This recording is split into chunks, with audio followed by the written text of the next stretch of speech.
we both know the weekdays come around is when I feel like I'm safe and sound. Why does it have to be that way? Every single day I feel this way. My heart froze, my shit ice cold, Trey Young.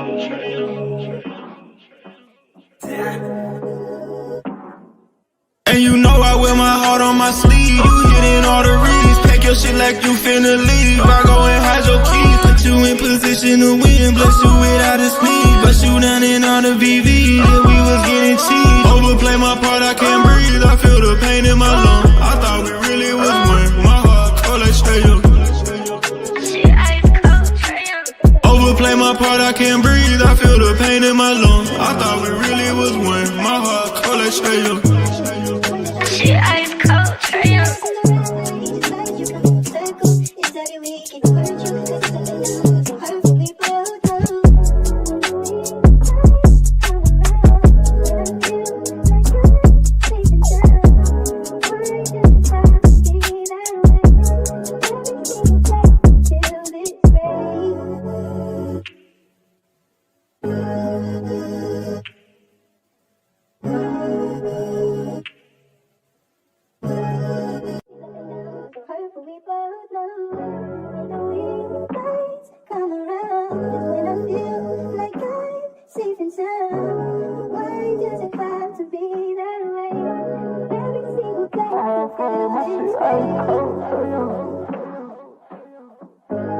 My heart froze, my shit ice cold, Trey Young.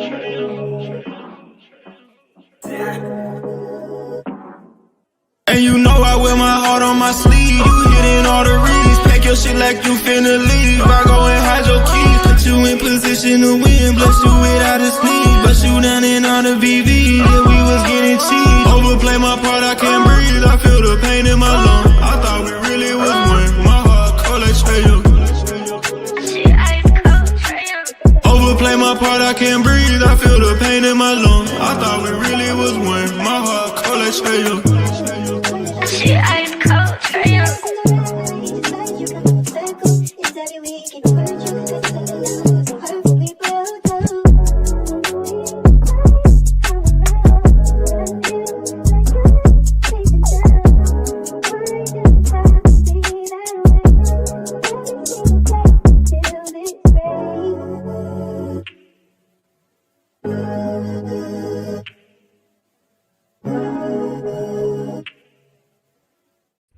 Good morning, good morning, good morning. It's your boy Demond in the building. We Talk Hawks TV, We Talk Hawks daily. Hey, real quick, I just want to come in and tap in with y'all for a quick 30 minutes or so, real quick.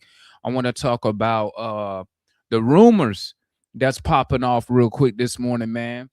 You know, I was reading all this stuff the past couple days, bro, and I'm just sitting here, and you know, I'm on X reading.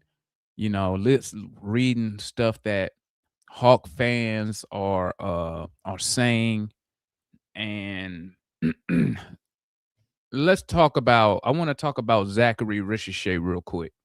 Okay, so I'm gonna go ahead and I'm gonna get straight to the point, bro. Okay, let's go and get straight to the point. Let me share this so y'all can see what I'm looking at here. Let me share this. Y'all see this right here? Y'all see that? The former number one pick. This is NBA Central, not NBA Centel. Former number one pick Zaccharie Risacher hasn't developed as the Hawks hoped, and they're open to moving him in the right deal per the Steinline. It is also increasing belief that Atlanta is willing to surrender Zaccharie Risacher in a proverbial right scenario, since the number one overall pick in the draft just 18 months ago has not developed as the Hawks would have hoped to this point. Yet, even if the Hawks are prepared to package Zach with expiring contracts, it is unclear how much additional draft compensation they will be willing or able to add to a deal to convince the Mavericks to part with Davis in season. I'm going to be the first one to tell y'all, family, Anybody who supports this is a fucking idiot. Anyone who supports this is a fucking idiot. I don't care who you is. An Atlanta Hawk fan, a Mav fan, an NBA insider, Auntie Sailor, whoever the GM for the Mavericks is, whoever NBA pundit, you're a fucking idiot if you do this stuff like this is why organizations like the Atlanta Hawks don't fucking win. Here's a prime example. Now, I'm gonna do something that I normally don't do is I'm about to shit on the team that I love the most. Okay. I don't know if people know, but out of the Falcons, Braves, Hawks, the Hawks come for me. The Hawks come before any other Atlanta team. Okay, that's how passionate I am about the Atlanta Hawks. Okay, and when I read stupid shit like this, and then what pisses me off the most is our own fan support bullshit. And I know you two probably gonna get on me for all this cursing, but I'm just keeping it a buck with y'all, man. This is stuff like this is why the fucking Atlanta Hawks, this is why we don't never fucking win shit. Shit like this. Let me read something to y'all, and I want you to think. And I want you to think for a second. Okay? Number one, Zaccharie Risacher hasn't developed as the Hawks hope. How the fuck is he supposed to develop when his rookie year, they start him off on a fucking minutes restriction for 21 minutes? How is he supposed to develop? Okay, that's number one. Number two, how's he supposed to develop when the coach gives him a very limited role? Someone explain that to me. And here's the kicker. The dude, you drafted the dude 18 months ago. 18 months. And the fucking head coach had this dude on a minutes restriction his year one. You got him on a restriction right now. Got him playing 20 minutes. So how is what is he supposed to develop into? That's what I need explanation. They asked the coach, what's his role? The coach say, play defense and the offense will come. How the fuck is a 20-year-old supposed to develop off that bullshit? Someone explain that to me. Okay? And here's another thing. Okay? Here's another thing. If this dude has not developed to what the Hawks, let me read this again. I'm going to read this again. Okay? Let me read this again. Since the number one overall pick in the draft just 18 months ago has not developed as the Hawks would have hoped to this point.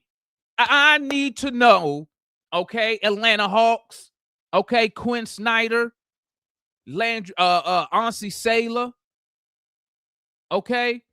What I need to know is who is in charge of Zaccharie Risacher's development. Because if he hasn't developed to where y'all wanted this guy to be in 18 months with a minutes restriction, okay, when you trade him, I want whoever the head of player development need to be motherfucking fired.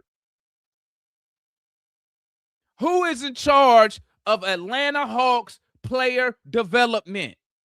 Because if he hasn't developed, I need that person to be motherfucking fired if you move off Zaccharie Risacher. Because I don't understand how is a player supposed to develop if you're not getting playing time.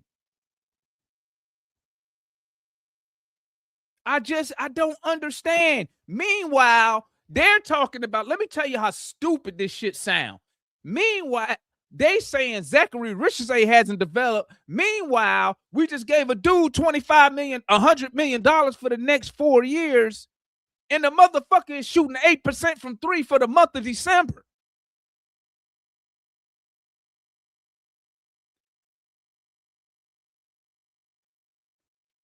The dude is shooting 13% from goddamn 3 for the season, and y'all telling me a 19, 20-year-old ain't developed fast enough in 18 months?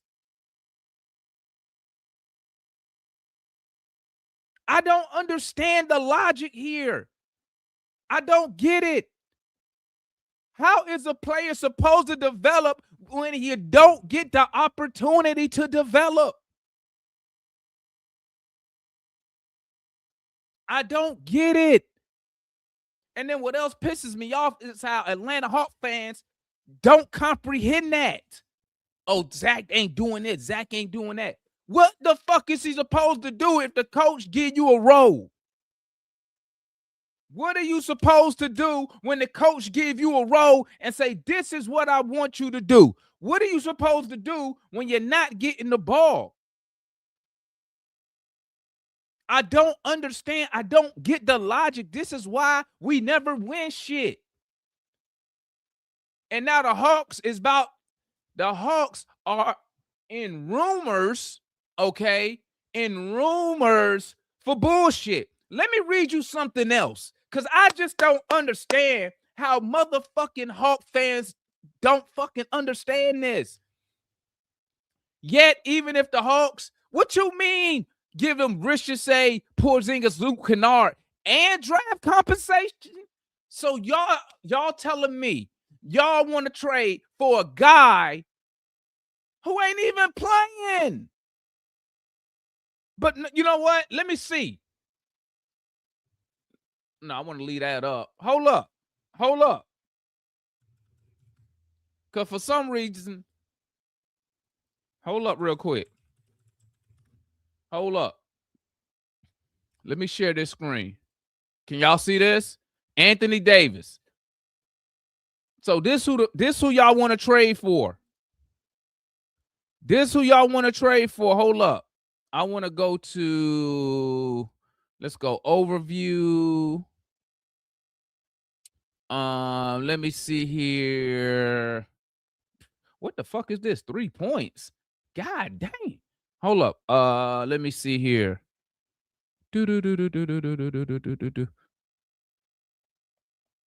Let's see here. Games. I want to see career games. That's what I want to see. That's what I'm looking for real quick. Which, no worries. I'll pull it up quick. Hold up.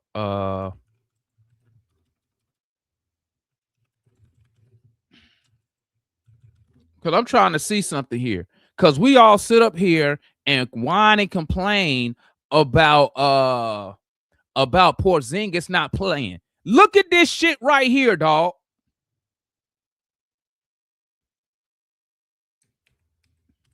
Let me I want to make this a little bigger, and let me swing over here. Y'all see this shit? I want you to look at this. You sit here and you complain about Porzingis not playing. Dallas this year, 9 games. Excuse me, last year. He played in 9 games. This year, he's played in 16. So the total last year, he played in 51 games last year. The year before that, he played in 76 games. That's his best output, 76. Year before that. Let's just look when he went to the Lakers. 62, cool. 36, bad. Okay? 40, bad. 56, bad. 76, good. 51, bad. And y'all sit here and complain about Porzingis not playing. Meanwhile, this guy, matter of fact, watch this.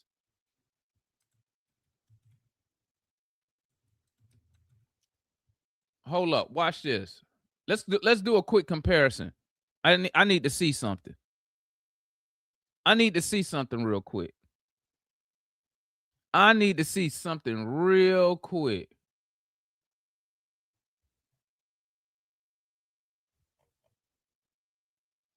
That's the wrong one. Cause like this is just nonsense to me, man. Nonsense. Like y'all really get some of y'all really get starstruck, okay?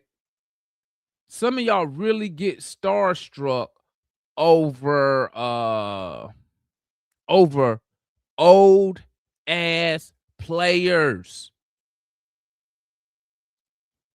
You know why? Because for some reason you think you getting the older AD. You not getting this nigga right here. 28-11, 28-12. This the dude. You not getting this guy. You're getting this guy.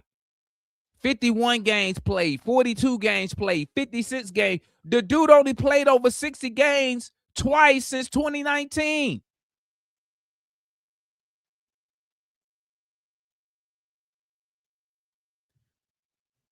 And then here's another thing that pissed me off, okay?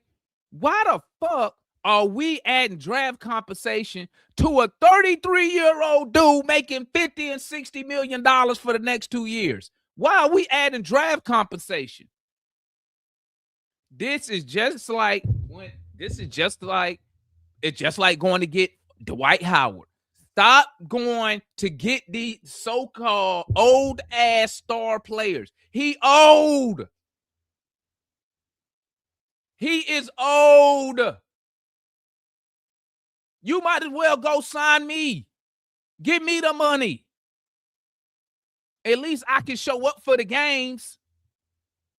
Not wearing civilian clothes, not wearing street clothes. At least I can show up to the game and participate. But y'all want to give up Zach Risacher, who ain't never had an opportunity. And the bad part is, y'all know he ain't had no real opportunity. But y'all out here trying to find a fucking quick fix. That shit don't work, bro. It don't work. What you're gonna have is the same shit. You see the shit you see in Dallas right now? That's what you're gonna have. And then we're gonna be right up here next year this time complaining about why AD ain't playing, why we can't get no rebounds. He ain't a 1-year rental, bro. He got 2 years on his contract, and he want an extension. Are y'all not following? I don't understand that makes no sense to me. So you want to get, and then let's say you do the trade. So you're going to get AD, okay? You're going to have AD and you're going to have a shooting guard who can't shoot. So AD going to be double teamed. He don't want to play the 5. I don't understand. Everybody know AD don't want to play the 5, but y'all think he going to come here and want to play the 5. Bro, I just don't understand it, bro. It's like for some reason, when it comes to the Atlanta Hawks, y'all just be want to throw shit out the window.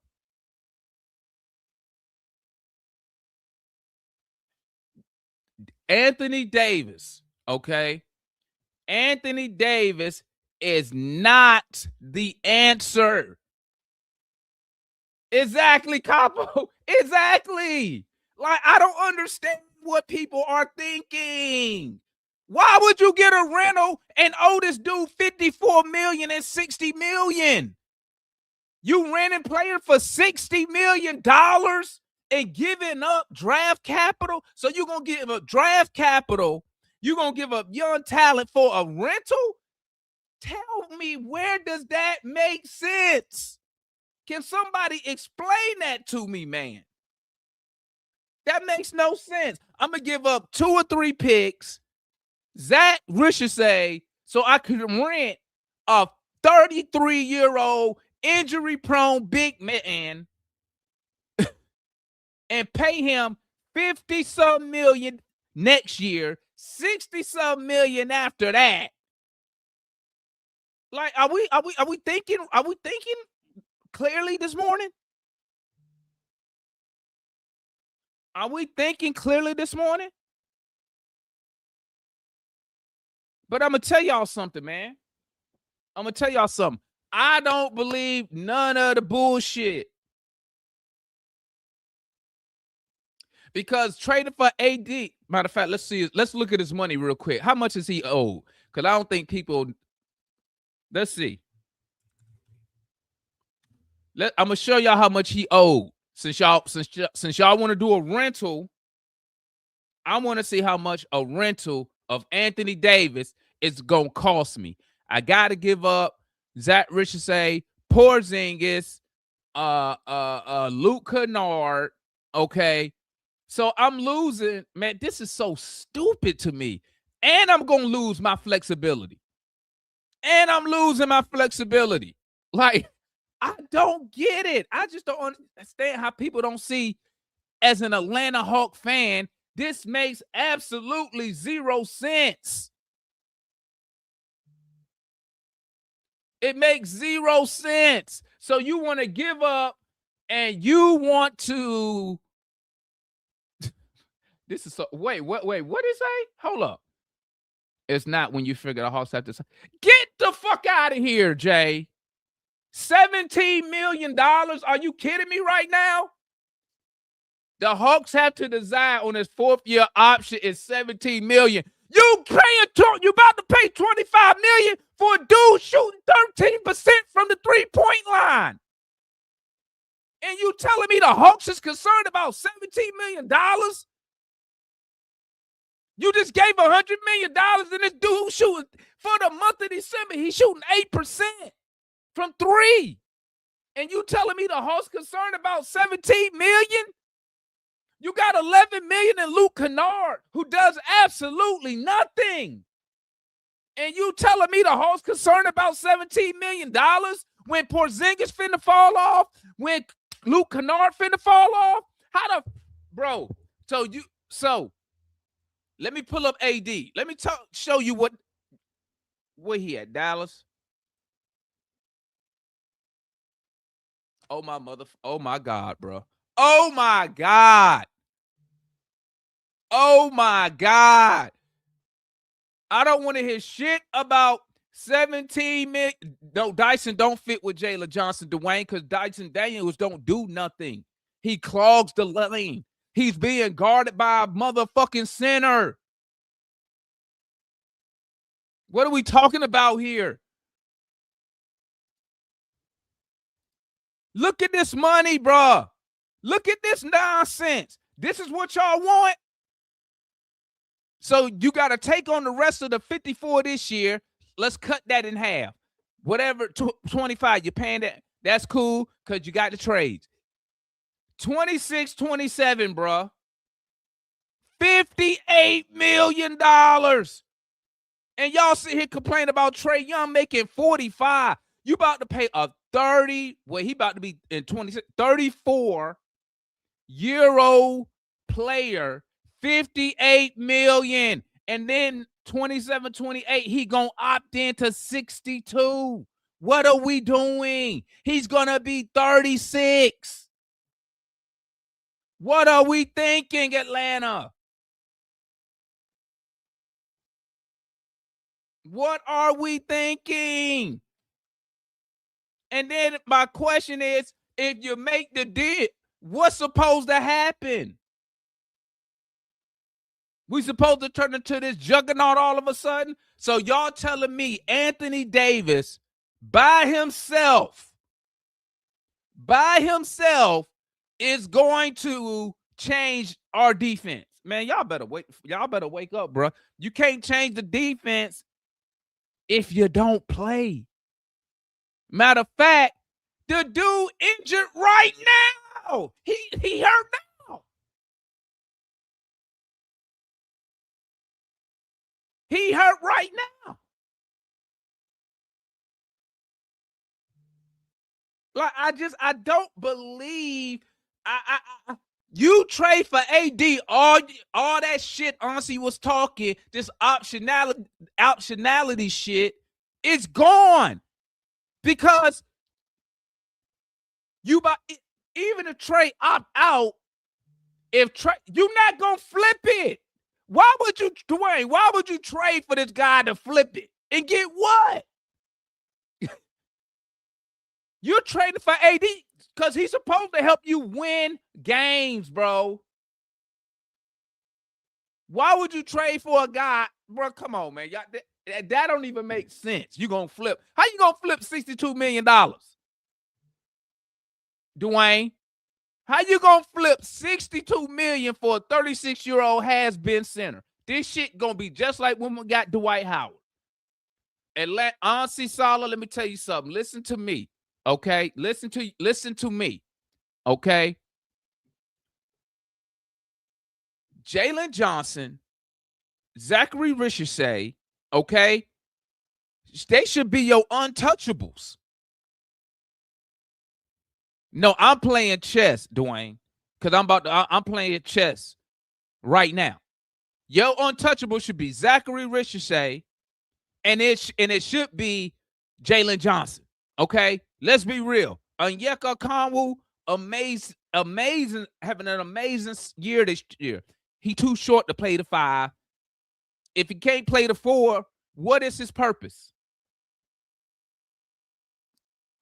If he can't play the 4 and he too short to play the 5, what is his purpose here? It seems like every time he has a great game, we don't win.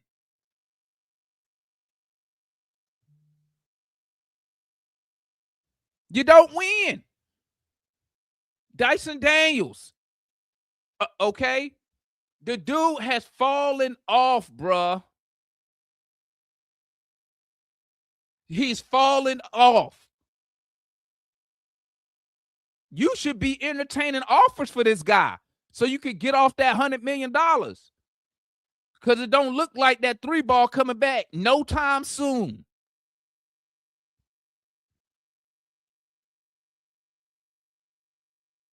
It's coming back no time soon.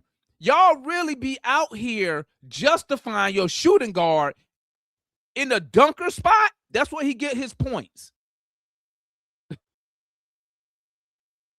That's where he get his points. You need to be entertaining offers for Dyson Daniels' ass. That's what you need to be doing, because why is your shooting guard getting the majority of his points in the dunker spot?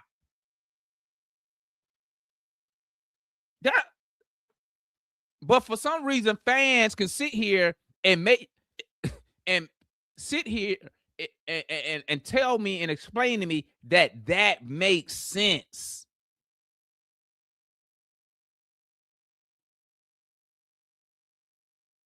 Listen, family, listen. What the Hawks need to do, okay? Do not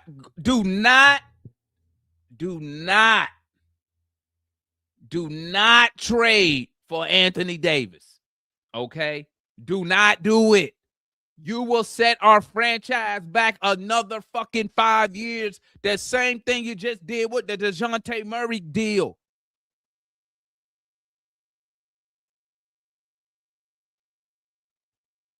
What I don't understand is, I don't understand how the Hawks front office can be upset with Zaccharie Risacher, okay?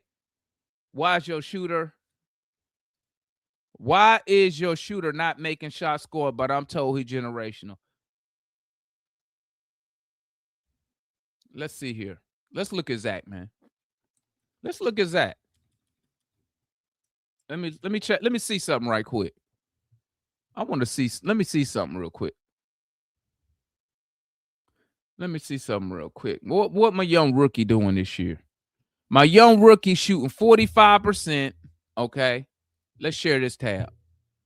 My young rookie is shooting 45, let's call it 46% from the field, 33% from 3,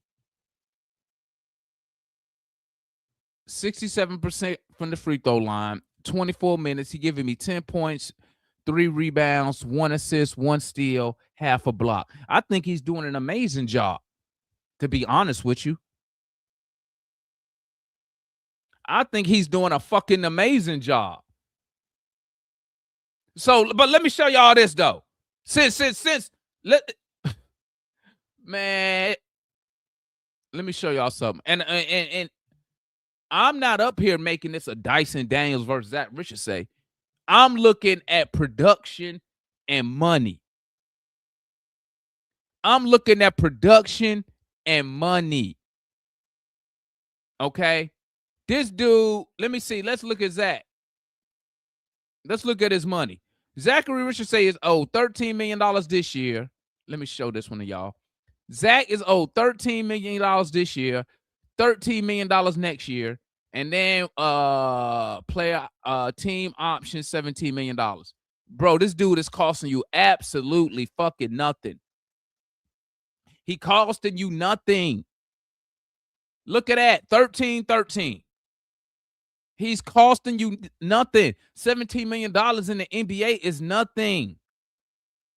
Nothing. But for some reason, fans have no problem at this right here. Dyson Daniels, 25, 25, 25, 25.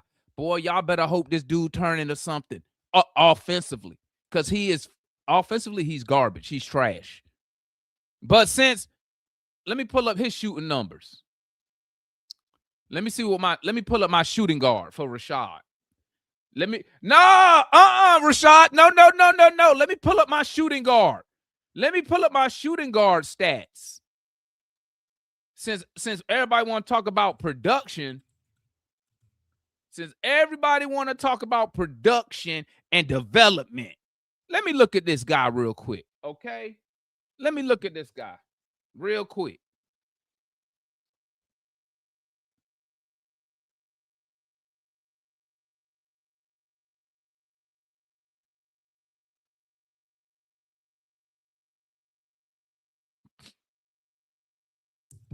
My bad. Let me look at this guy. Bruh. Really? 13% from 3. This is my shooting guard. This is my shooting guard.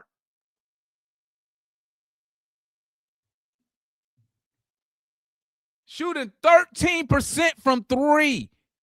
61%. My shooting guard is the one who's supposed to be scoring the freaking basketball. It's not about Dyson, Jay. I already said that. It's about production versus money. Okay? 13% from 3, 61% from the free throw line, 48% from the field. Let me see something real quick.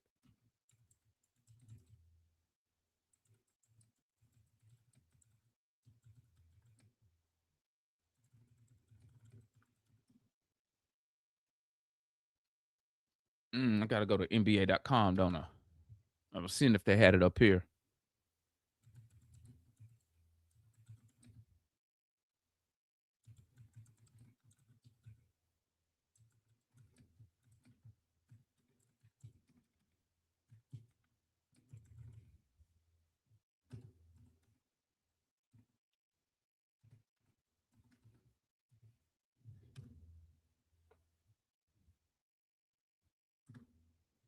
That ain't, I got to go to NBA.com to get that, don't I?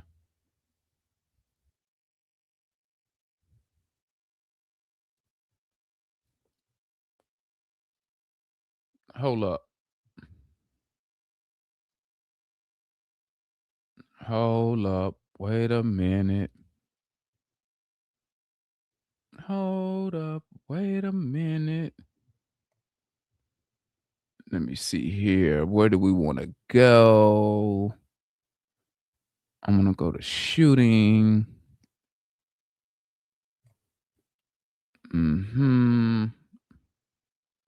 There we go. That's what I wanted. Now I want to go to, let's see.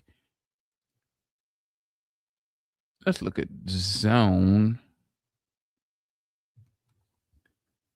And let me go.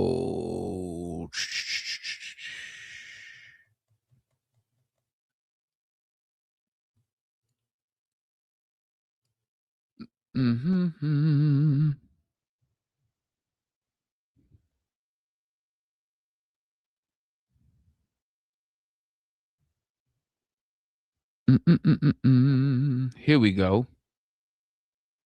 So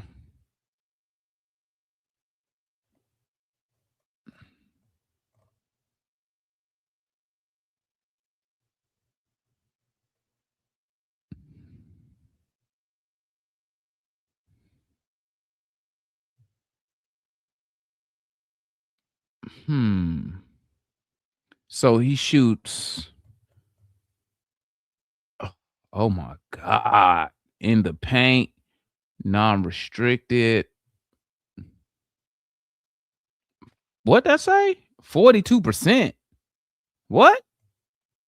42% in the paint, non-restricted. God dang. This nigga is awful. He cannot shoot the ball.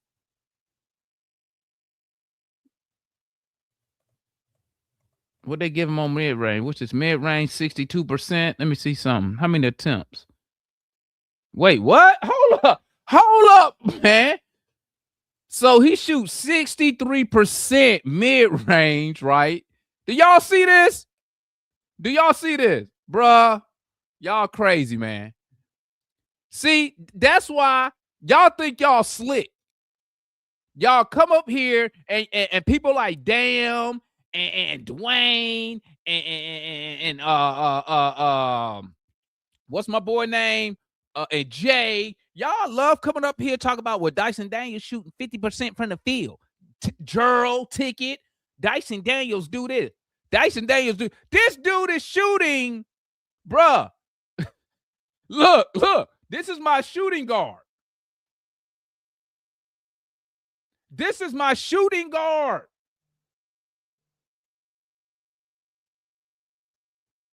And I need y'all to stop me when I'm lying. Don't tell me I'm hating. Stop me when I'm lying. When I'm not telling you the truth, I want you to stop me when I'm not telling you the truth.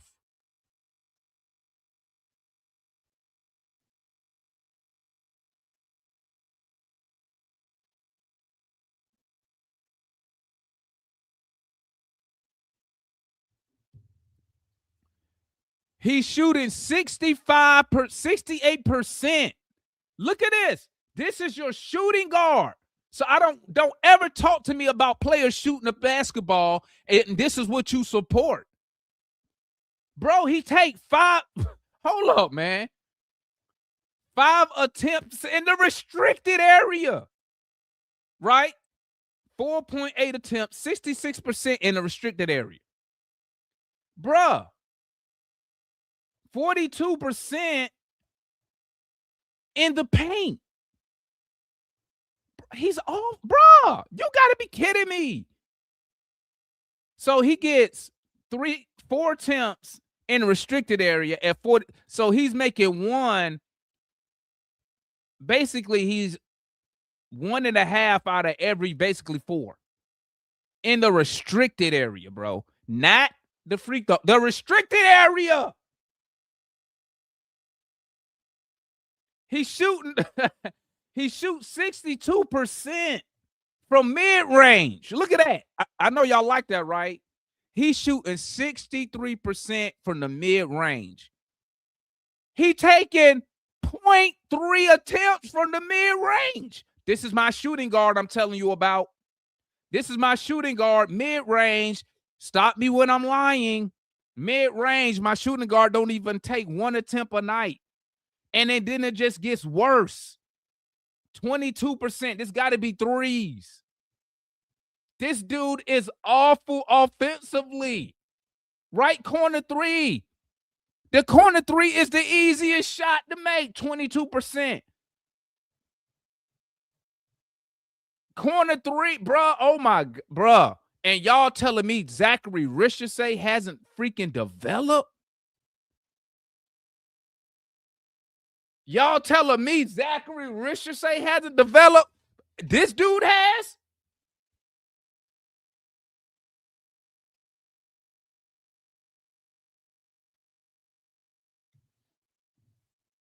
Dude, awful, man. Offensively, he is awful. But no worries.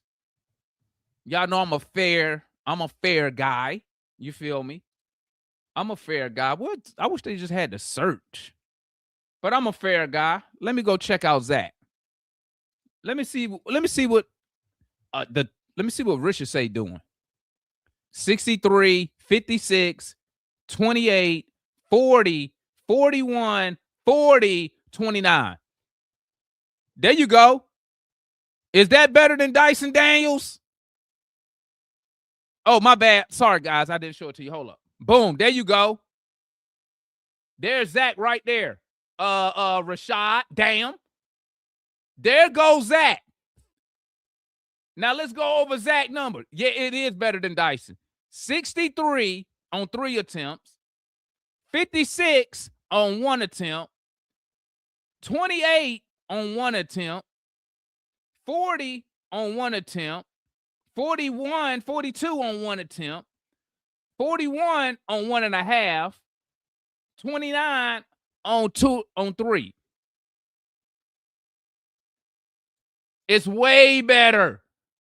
It's way better. No, don't check. You just told me pull up his shooting numbers, damn. Now you want to see rebounds. Now you want to see this. Now y'all want to see that.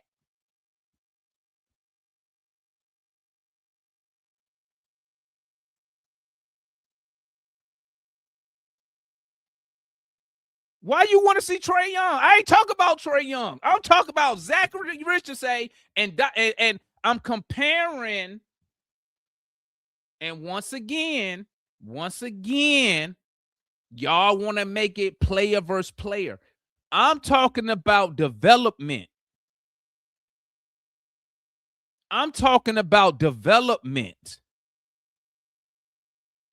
Okay?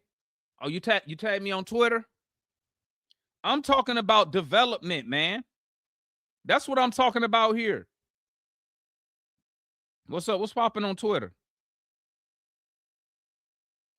The Hawks are looking for ways, according to who? Who the hell is this? I don't believe this guy. I don't believe the guy. I'm speaking about development, guys. And this is what I'm talking about. Because y'all get so defensive over these fucking players.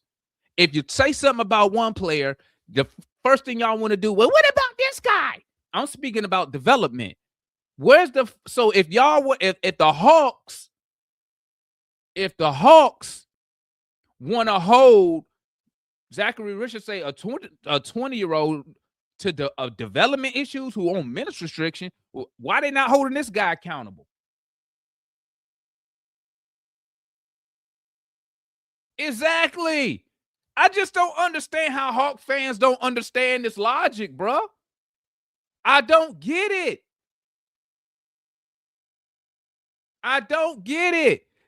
Dyson Daniels was in New Orleans sitting on a fucking bench. Dyson Daniels was in New Orleans getting benched in the playoffs. He come to Atlanta, and the only thing that changed is we gave him the minutes.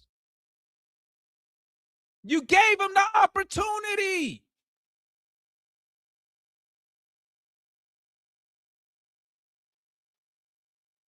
Zaccharie Risacher is not getting that opportunity.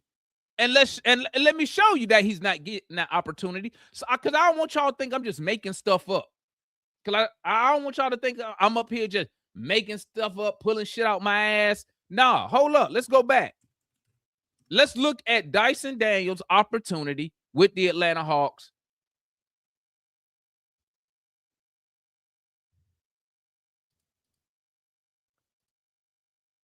What's this? 25, 24, 25.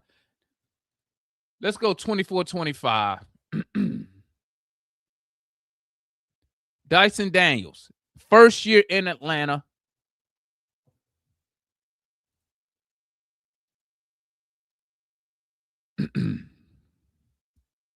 Okay. So he played 22 minutes. Rookie year in New Orleans. I want to show y'all something. I just want to show y'all something here. Okay? I'm going to show y'all something. Dyson Daniels, rookie year, played in 59 games, averaged 17 minutes. Second year in New Orleans, his minutes went up to 22. He gave you 6 points, 4 rebounds, 3 assists. Okay? Still can't shoot. Awful. We trade for him. He come to Atlanta. We increased this dude's minutes. He went from 22 minutes to 33. He got 10 extra minutes on the floor.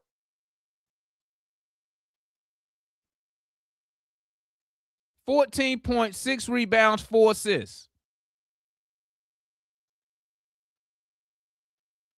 3 steals. 49%. 34% from 3 on 3 attempts.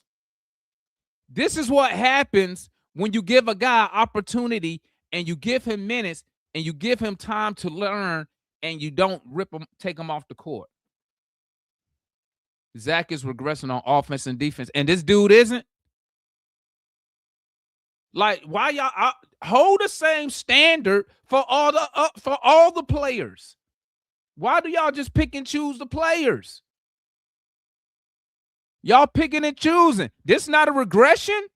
14 points to 11. That's not a regression. That's not a regression right here. Huh? Even the shooting went down. He went from 49 to 48. But look at this right here. 34% to 13% from 3. Are we kidding ourselves here? Bro, you just gave a career guy, this dude average career 9 points, let's call it 9 points, 5 rebounds, 4 assists, and that got him $100 million from the Atlanta Hawks.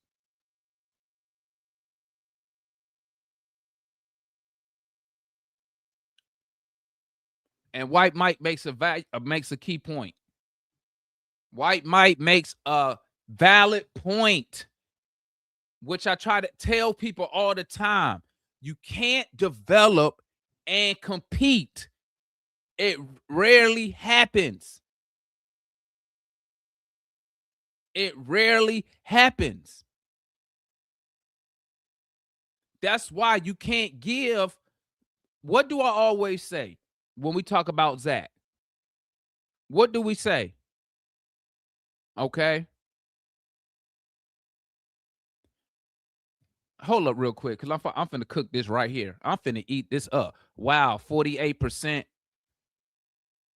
Y'all see this? Do y'all see this, right? Y'all see this, right? Wow, 48% from the field ain't bad. Do y'all see this? Hold on, let me remind damn, okay? I be trying to tell y'all, man.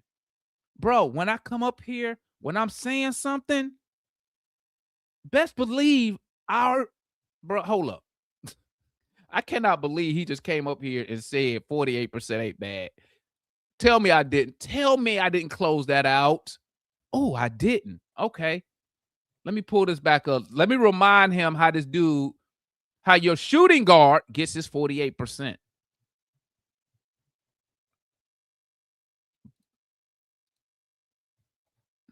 Hold up. There we go.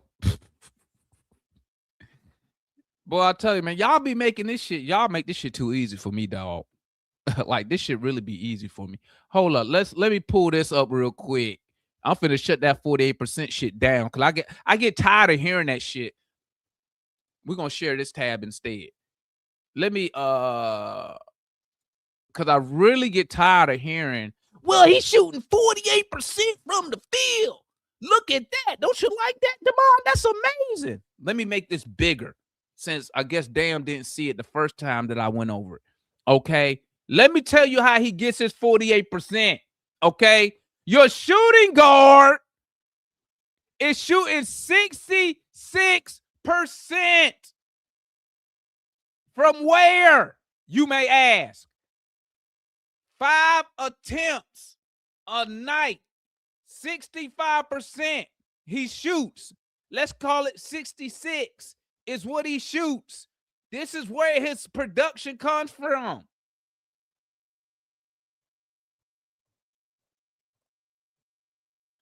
The restricted area. shooting ourselves.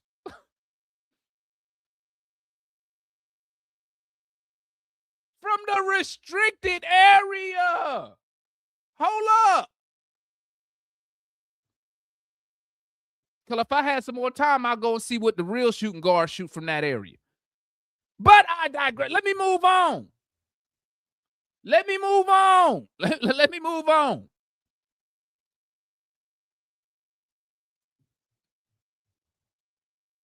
The further out you go, the worse he gets. He shoot 42%. 4 attempts.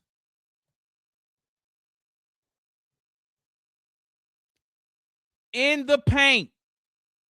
Non-restricted. So that little floater, the little push shit he do, he shoots 40.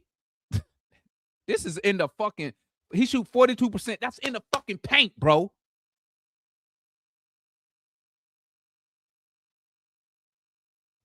Y'all miss me with that 48% bullshit. Miss me with that. Go sell that story to people who don't watch the Hawks.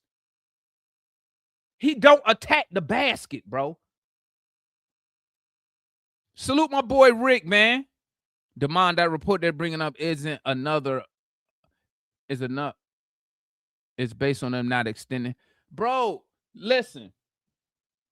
Let me tell y'all something, man. And I said this once. I'm going to say it 1,000,000 times. Why won't you pull up Trey numbers? What about Trey? I'm not even talking about Trey. I'm not talking about Trey. Damn. Why do you keep bringing up Trey?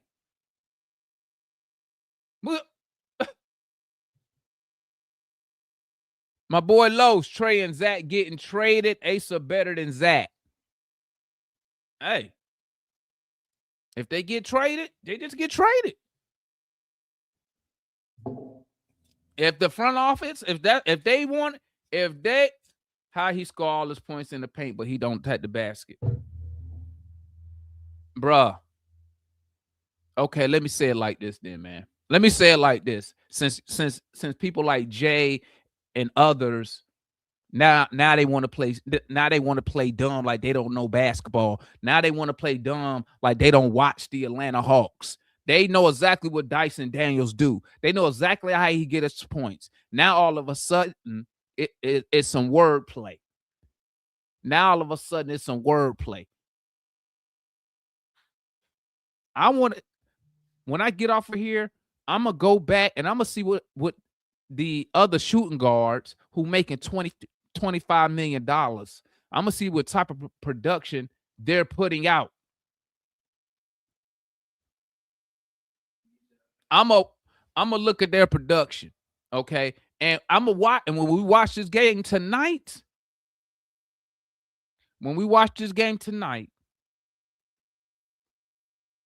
I'm gonna sit right here. We watch what does he bring to the table? We don't care about his 3-point shot. That's what I hate. I hate shit like that, bro. You see shit like this? We watch what he brings to what the fuck is he bringing to the goddamn table? What? I just saw his ass get cooked by Brunson in the fucking fourth quarter. He's supposed to be my stopper. Fuck out of here, man. That shit be killing me. Now y'all niggas is on some, he does the little things. Get the fuck out of here, man. Y'all say that shit for some bullshit. Y'all say that shit for niggas who don't watch the fucking Hawks. He does the little things. Not for 25, not for 100 million motherfucking dollars.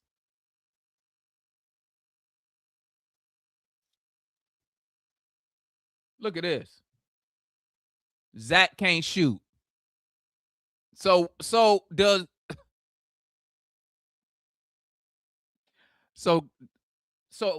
my $100 million?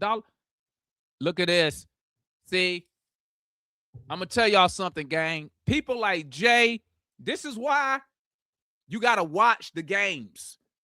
Okay, this is why I watch the games.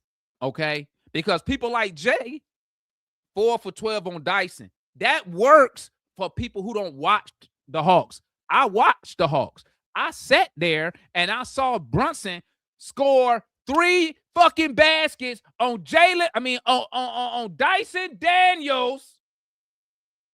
On Dyson Daniels in the fourth quarter. Tell me I'm lying. Tell me I'm lying. Demond, you don't know what winning basketball looks like. Jay just upset because I'm proving his shit wrong time and time again. I prove him wrong. Jay come up here with that fake deep basketball bullshit because he know Dyson Daniels can't fucking shoot, and he just can't keep it real and say the nigga can't shoot. I don't understand why y'all want to stand behind these dudes. We watched the game. He made 4, but when did he make the? Hey, Rashad, do I need to go pull up the game? And when we go pull up the game in the fourth quarter, 1-on-1, twice, do I need to pull it up, or y'all need to remind you what you need? What you need?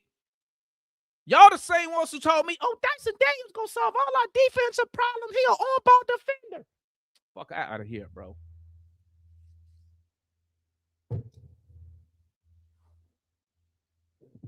This is what you need. This is what the Hawks need to do. Okay? This is what the Hawks need to do. Okay? You remain and keep your flexibility on C.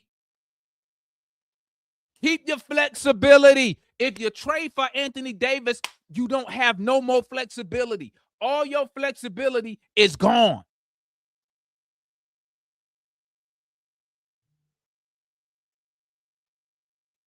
Because when you trade for Anthony Davis and you take on that salary, you have now committed to try to win now.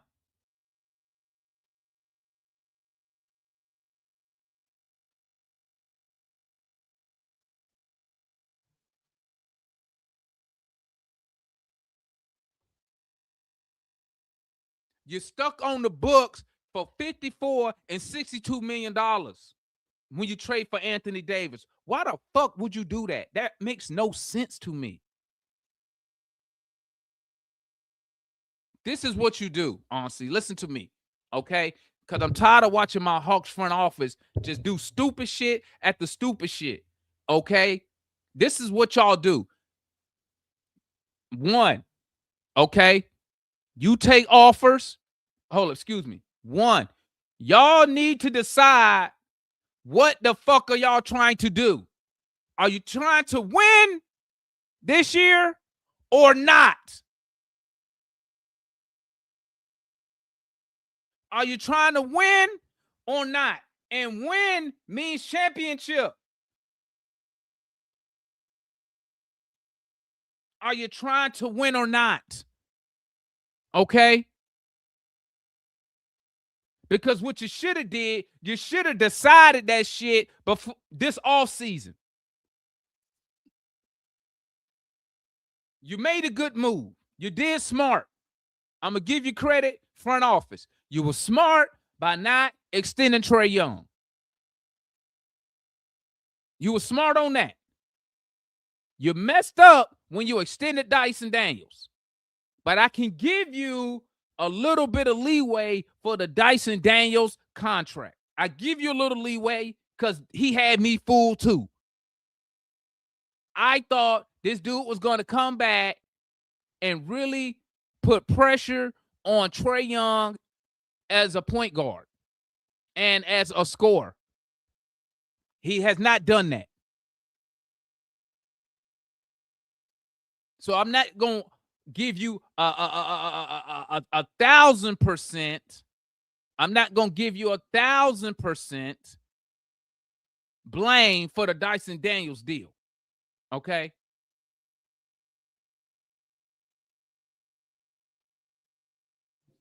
But Dyson Daniels has not performed how I thought he was going to perform, how a lot of fans thought he was going to perform. Okay. You didn't think, huh? What you say, Foot? You didn't think that. I didn't think what, Foot? What I didn't think? What I didn't think?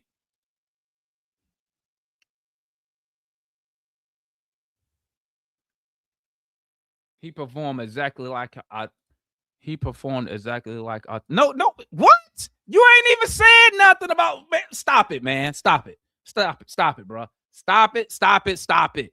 Nobody thought he was gonna shoot 13% from the 3-point line this year. I need show me that. Show me that. Show me that.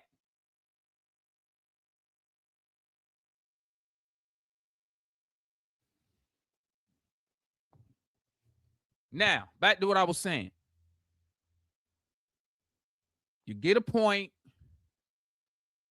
because you didn't resign, you didn't extend Trey Young. I have no problem with that. That's smart business. You didn't have to extend Dyson Daniels, but like I said, I fell for it too. I thought $25 million was going to be a bargain.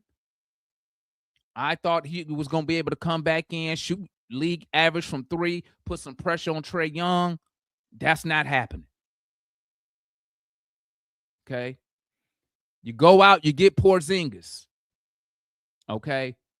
I gave the front office the benefit of the doubt that they knew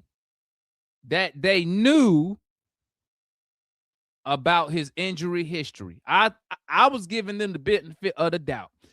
I believe that they knew that Porzingis was not going to be available to play like that. And that's why I came up here and I said, give me 50 games in the playoffs.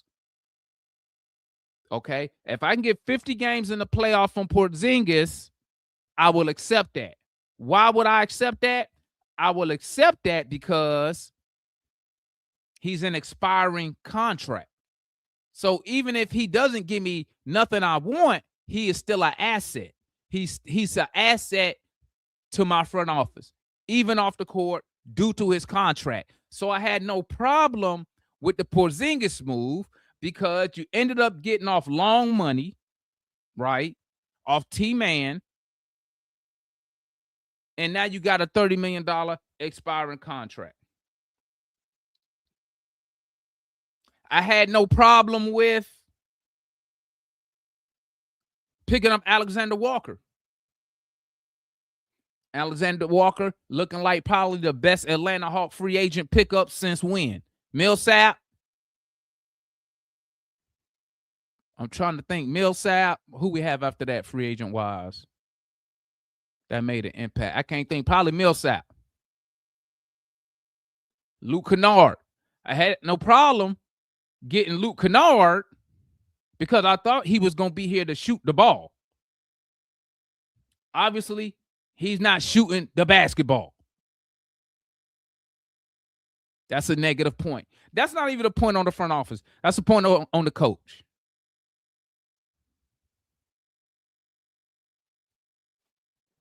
Let me tell y'all something.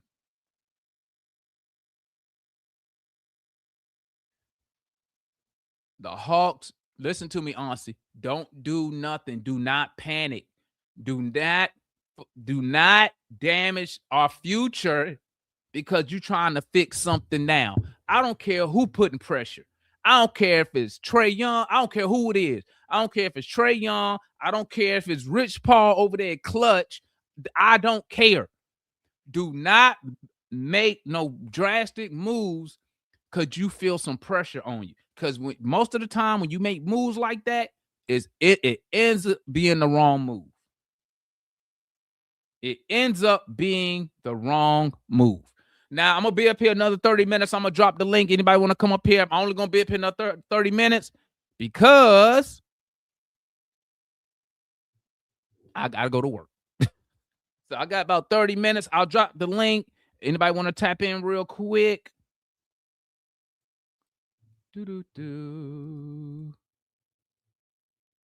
Tap in real quick with me if you want to tap in. I've got about another 30 minutes. If not, I'm going to go ahead and hop off of here and get back to work.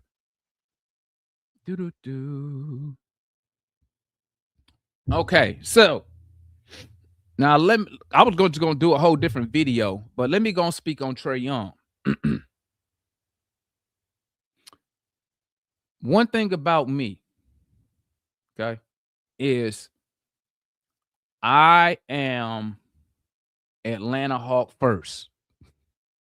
Okay. You know how all the politicians running around saying America first? I'm Atlanta Hawk first. Okay. I'm Atlanta Hawk first. Okay. I will trade anybody as long as I get a good return on the deal. I've always said that on this show. I've always said it. So I don't have a problem. I don't give a fuck if they trade Trey Young. I don't know why people think that bothers me. They're gonna trade. I don't give a fuck. What I care about is two things. That trade need to make us better on the court or make us better off the court, meaning draft asset, draft capital, something like that. Oh, and the third thing is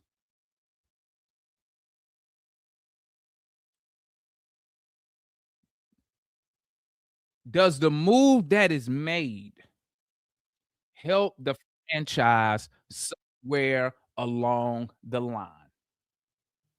Okay. That's all I care about. I'm not attached to no players. I'll trade anybody. But it don't mean I'm not going to sit here and say, hey, if we want to put this guy up for trade, why are we not putting up this guy when his production isn't good? Or he isn't performing up to the standard? Why does one player get traded because of whatever, but then player B has the same shit and it's I want to keep him. I don't understand that logic. But like I said, I don't care. I want to fucking win. I want to win. But I don't want Hawks making trades just to say they did a motherfucking trade. And it don't trading for AD don't make sense to me. Maybe if this was AD 5 years ago. Why can't we, before I bring people up here real quick, why can't we ever go after players, elite players in their prime? Why are we always putting packages for former star players? Or why are we always signing old ass star players? I don't want players I grew up watching on the team. I don't want players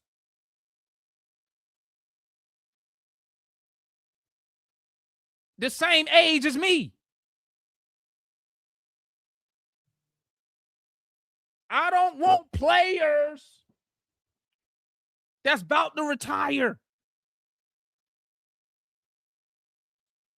I don't want it. Why you can't say, hey, the Hawks are in play?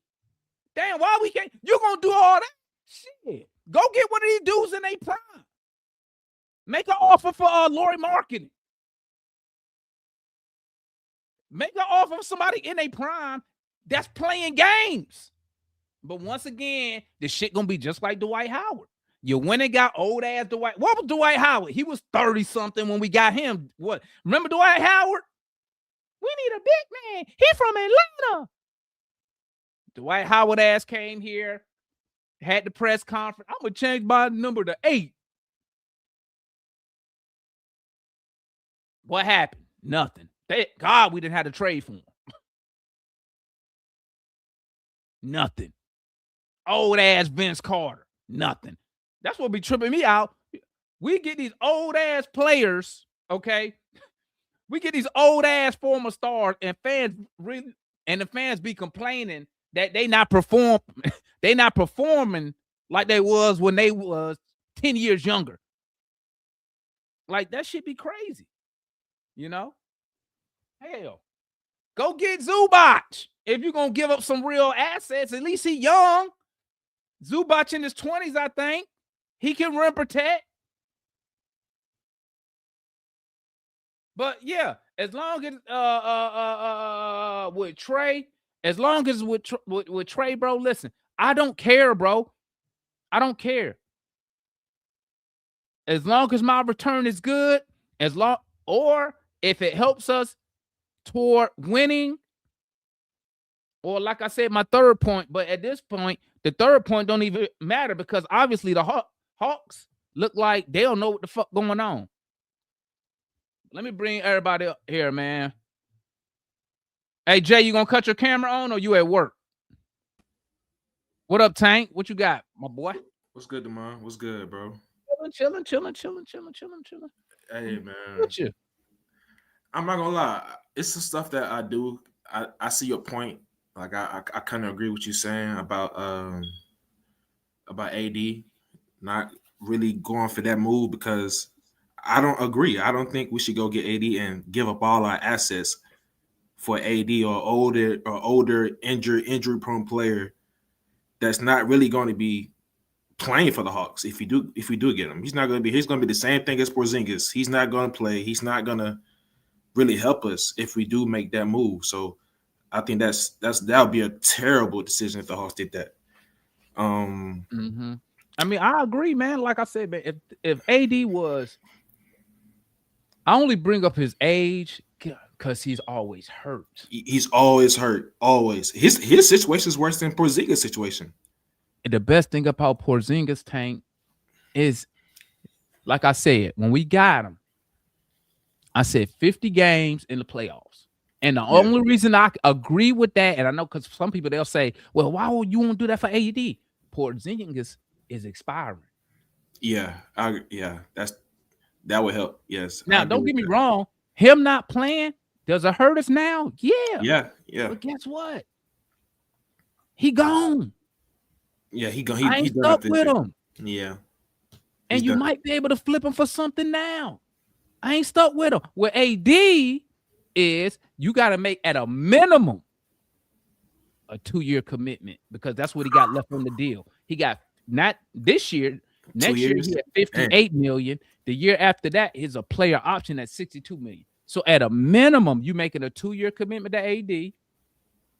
What if he wanted an extension? Because that's what he's saying in Dallas. Oh, nah. Paul saying in Dallas, he wanted extension. Nah, he's not getting no stitch with the Hawks. There's no way the Hawks would do that. So why make the move? That's why I said if he was Giannis, at least we know Giannis plays. He plays. So I can understand you give up a whole bunch of assets, okay, but he plays. I mean, I talk trash, I talk shit, but at the end of the day, he gonna be on the court. Yeah. Right?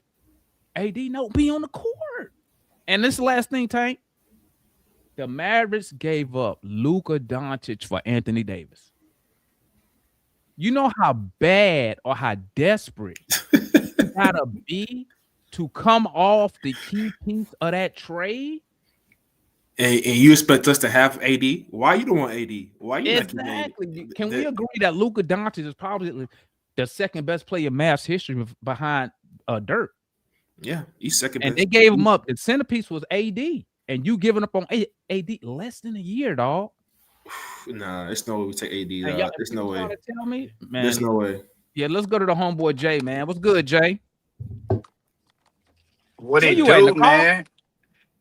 I'm in the car. I'm just sitting in it, dog. I just got back to Houston, so I came to go pick up my dog. So I figured this is coming. Oh, you drove to Atlanta? No, I flew. Oh. Yeah, I flew, and I had to go pick up my dog. Man, hey, you see the name? Hey, I changed my name after we lost to the Knicks. I'm like, hey, it's decision time. It's decision time on all of this. I don't know if you listened to ATL in 29. No. What but are they yeah, talking about? well, I mean, there's a dude on there. He's on. Sometimes he comes on to Lockdown Hawks, Mhm. Tyler Jones, and Yeah. they were basically talking about all of this, right? Mhm. First of all, everybody agrees AD is not the answer. Okay, the only reason why AD is here to play is because the Hawks are still trying to pick a direction on what to do. Like AD doesn't make sense for the Hawks without Trey Young. That's why they're not trying to include him. But for the right price, if they can get And him for nothing but players, I don't expiring think the Mavs. contracts. I don't think the Mavs want Trey Young anyway. So because they got Kyrie. No, they don't. They don't. But like Yeah, if they don't Brad want him Rogan was anyway. talking about that, like the Hawks is buzz there, but they want to get him at like a bargain basement price. And they're the only team staying close because they want the bargain basement price, which the Mavs don't want to do that anyway. Did right? you see the, my bad, Jay? Did you see the article where Mark Stein came out and said the Mavs owner wants to wait because he wants to see AD with Kyrie and who else? It was Kyrie and somebody. Cooper Flag. Yeah.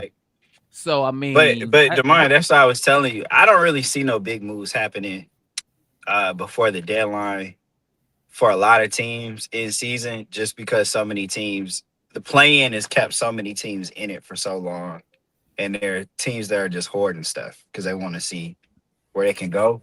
Hey, that's why I say you should really listen to ATL in 29 because it touches on the Trey Young point. Like, we might not to make it about him because with Zach, I think Zach needs opportunity. But at the same time with Zach, I always tell you, he did better. Him and Dyson had an offensive regression.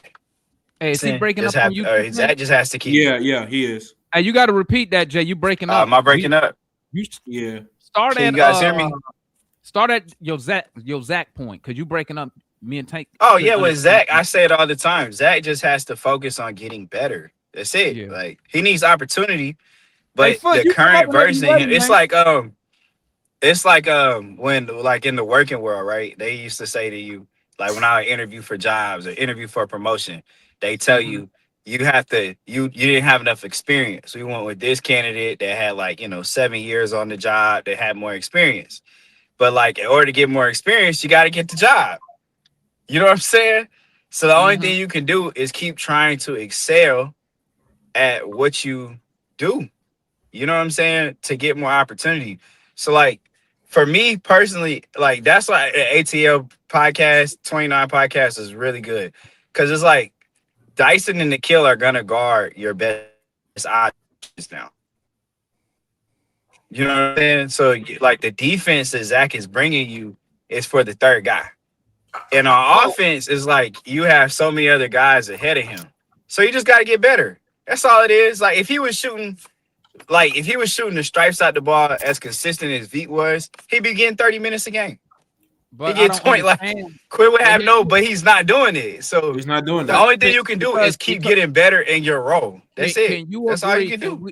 Can we agree? Non-star players, right? Oh, my bad. Role players. Coaches give role players roles. I want you to do A, B, C, D when you want them court. This 1, 2, or 3 things is your primary thing. 4, 5, 6 is secondary. If it comes, it comes, right? So if this is what I understand. The words out of the head coach's mouth. Zaccharie Risacher knows his role is his first thing is to defend, and the offense will come. So, can we agree? Basically, Quinn Snyder said his role, and to me, that sounds like a 3-and-D guy. Yes, it is. That's his role. Okay. Now the coach said he's asking him to do what Vita's doing. No, he's not. Hold on. No. He is asking him to be. No, he's not asking him to do what Vita's doing. Hold up, Jay. Hold up. Don't move what I said. I'm asking this. I don't want to bring in other players, right? Mm-hmm. So his role, the coach gave him a role, is basically be a 3-and-D. Shoot the three, defend. Yes. Okay. He a small foot. He on the wing. 3-and-D. That's his role. Straight definition of it. Somebody let me know if I'm wrong, right? No, you're right on that. That's his role. So my thing with Zach is this. If that's his primary job, right? How can you expect more from somebody with limited opportunity? But he's not getting limited opportunity. He is playing. He's starting. He started all these games. Hold on, let me say this real quick, Dev, and I'll let you go. Let me say this to Tank real quick. Okay, Tank, can we agree? And let me know if I'm wrong. At every, let's say college level, at college level, no, but probably high school levels and above, right? Players know how many shots they should be taking a night. They got a figure. Maybe I should be taking. I'm the first option. I'm looking at 18 to 22 shots a night. Can we agree that coaches do set that type of standard, right? No. I don't understand how that's a no. But I just heard Eric Spoelstra just say that. So how's that a no? What I was saying. Okay. There are certain players gonna take a certain number, a lot of shots, certain number of shots. Right. That doesn't apply to all the guys, right? But that's what I was saying. Like your main people, your shooters know who taking a majority of the shots. Your scorers, right? We know role player 1 and role player 7th man off the bench. He already know he not getting 15 shots a night. He know that. Now, don't get me wrong. It may be nights where you may be hot and they may feed you. But I'm saying normally, I'm 8th man, 7th man, whatever. I know I'm getting around being the 7th, 8th man. I would say this, Devon. You're gonna have your scorers who you're gonna lean to more, right? Right. You're gonna have those guys you're gonna lean to more from a scoring standpoint. So I believe. Okay, so I believe that Quinn Snyder has set that type of hierarchy, right? And I'm gonna tell you why I say that. Vic, I'm gonna use Vic as an example. Your best 3-point shooter in the second half of the season, right? Comes back, played in the Euros this summer as the first option, comes back to Atlanta. He was not taking that many shots last year. So I'm assuming the coach told him, hey, let it fly. Vic wasn't letting it fly before this year like this. And I bet you if I go back and look at the numbers, it's confidence. He's shooting good. He's shooting good this year. He's shooting real good. But he was starting to let it fly before he got hurt. What I was about to say was, I'm gonna go back and I bet you his attempts have skyrocketed. And he wouldn't shoot the ball. Everybody. He went from 4 attempts from 3 to I think like 6 or 7. But it's also confidence though. He's confident. Yeah, he wasn't in the rotation to start the year. I think no. Right. No, we talking about last year. He started to shoot last year. Right. No, I'm saying. So Jay, can we agree that when Vic went on the court last year in the second half of the season, he wasn't really looking to score the basketball, right? He was because he would normally. No. When Vic was out there last year, he was looking to score. Playing at power forward, he was having like 8 rebound performances. He was getting 20 points. But then he broke his back, and he didn't come back till like the last 2-3 weeks of the year. So we probably would have seen Vic established before. I don't think that. I think Quinn Snyder looks at certain players and he tells them, you need to be getting more shots up. I think. Let me say this. So no, if you look at last, hey Dev, you can go after foot, Dev. Go after foot. But we had Vic for how many years, right? I remember when he first came, right? Man, Mike was on there, and I got on. This is second stint with us. Well, I'm saying, but we just re-signed him. Right. So, but what I'm saying, he's only 25 too. He wouldn't shoot the ball. So now he started getting the confidence. We all talked about that. Remember, he a point guard. But I know that. He's not a point guard. He's not a point guard. He is. He's a shooting guard. He's a shooting guard. No. He's a guard. He's a guard. At the end of the day, he's a guard. A combo. He's a combo. He's a big guard. He's a combo. He is not a small forward. Let me finish saying what I'm saying. Vic came in the league as a point guard. Me and Mary argue about this stuff. But the whole thing is Vic was started to shoot last year. Then he got hurt. So he was getting his confidence. He was putting up shots, right? So he didn't just automatically start shooting this year. If I can get on Zach gonna be all right? I think too many people on Zach too hard. I personally don't believe in all. You just got to get better. Yeah, I don't believe in all these reports about. I think Zach gonna be out. He's 20 years old, right?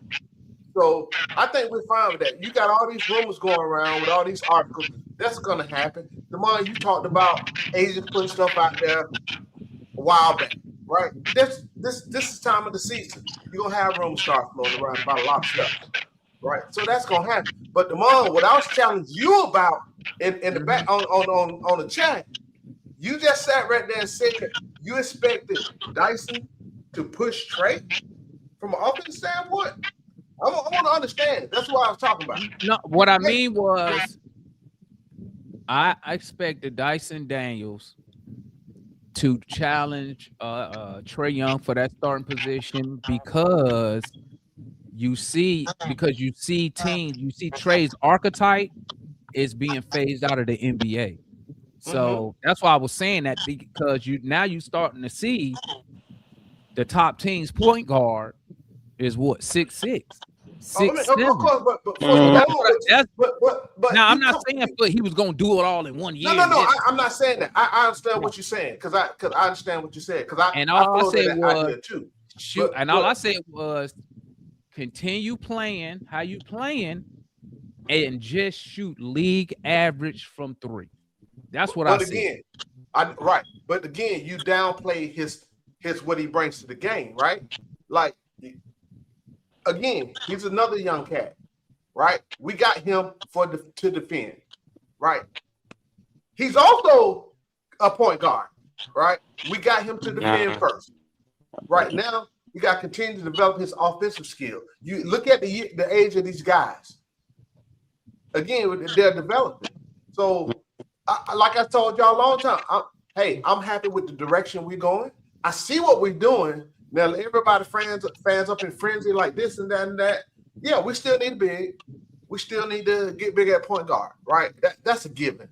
But I'm going to sit back, and I'm just continue to watch this. We're in year 2 of a 3-year rebuild. Y'all going to listen to me one day, right? And hey, I know let Dan say something. Yeah, Go ahead.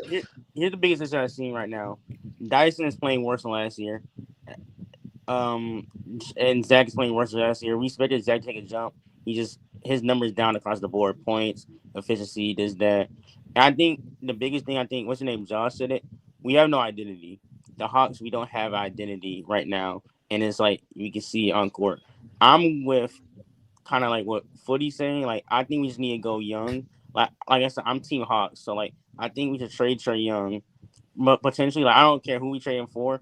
Like his market, probably for picks. So we're not gonna get no player like trading for AD makes 0 sense for me. Like there's no reason. Like plus he just got injured again, literally 2 days ago. Like he literally just got injured again. 34 years old. He's an old 32. Like even though he's 32, he's really like 38 because his body, all the injuries. So I think, and on that we have a top pick, the Pelicans pick. We can get Darren Peterson, AJ, or Cam Boozer, and those are superstar. Those players are, in my opinion, it's gonna be 6 to 8. Yeah, and my opinion, those three are about to be superstar level players. So I think we need to find identity, go young, probably get rid of Quinn, just like have a restart. You know what I mean? Because we have Jalen Johnson. Because Jalen Johnson has been better. In my opinion, Jalen Johnson has been better than I thought. I didn't think you can't do all that at the deadline. Yeah, not the deadline. I'm talking about the end of the season. No, Like, you can make some steps to it. That's why I said, Demar, you gotta listen to that ATL and because they were saying you asked us, should the Hawks be buyers or sellers?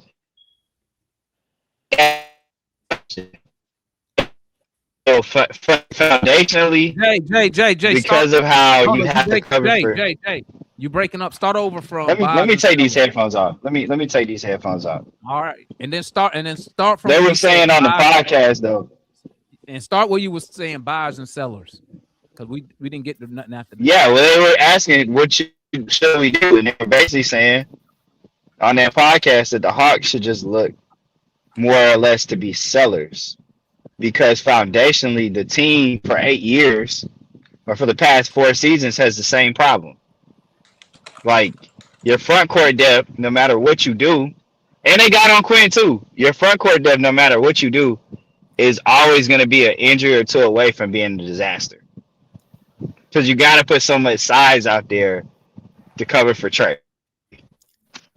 So you're always one injury away. It was John Collins before. It was Onyeka. It was Clint couldn't play. It was Jalen Johnson went down. And you're running into the same. He got on Quinn. Basically, the roster is built around Trey, but it's also made in the image of Quinn. So if you're making your threes consistently, he's going to value that offense that you're bringing over the defense. It just is what it is. It's the reason why Asa Newell is getting these minutes now over Moji. That's why I say if Zach was consistently making 37, 38% of his threes. Was y'all able to hear what Jay was saying? I heard. Y'all understood what he was saying? A little bit. All right. Yeah. All right. Here's my response. Asa Newell is playing because he can shoot the three.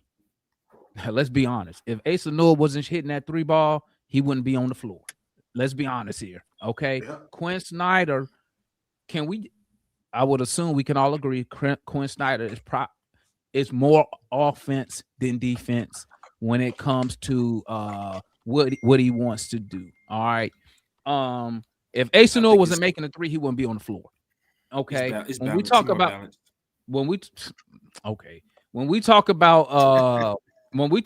like the Hawks issues, right? When we talk about the front court, let's be honest here. The front court is not new. We've always been begging, or they've been trying to address the front court. But what I will say is this: what they seem to all have in common, it seemed like the Hawks never really wanted to make a real commitment to somebody to play the 5. There you go. Because let's be honest here. Y'all hear me better? Yeah. Let's be honest. All right, my bad. As much as I love when Onyeka have good games, but it seems like every monster game that he has, we lose. You know what I'm saying? It seems like every time he has something like 25 and 15, it's a game we lost, right? Not his fault, because when we the last game was when we played the Knicks, I'm watching Onyeka, bro. And he was balling. Him against what's the big dude they had? Mitchell Robinson. Yeah, Mitch Robinson, bro. That shit is not fair at all. I saw Mitchell Robinson. Bro, I'm telling you, you just got to cover for too much. You can't do it. Mitchell Robinson jump over Vic for a putback. Literally, he went over him, got the rebound, and Zach. And Vic just turned around like this. Nah, Demond, you forget he didn't even jump on that play. He just raised his arms. So it's more than this, and it's. I don't think it's. I think when people say what Jay was saying, and I guess they were saying that on the podcast, covering for Trey, right? This is my deal, and this is why I'm on the coach so hard. I would understand if Trey Young was getting beat and they going in the paint laying it up, right? And everybody else was good. Bruh, on the perimeter, dog, even with Dyson Daniels out there, you still giving up all this penetration. Why? Because it's not the perimeter defense. It's they know you have no shot blocker in the middle. They know that. Okay. They know that already. So it don't take much for an NBA player to get by somebody and get in the lane. You know, they do it all the time. It don't matter. It's more harder to get past. But the mind, they were talking about that though. They were saying that there are bigs that have size that can shot block, but they don't have the skills that Quinn wants because the roster is made in the image of Quinn. Like, period. Wait, so right now everything is the roster made in the image of Quinn. Why we don't have the players that Quinn needs? But that's what they were.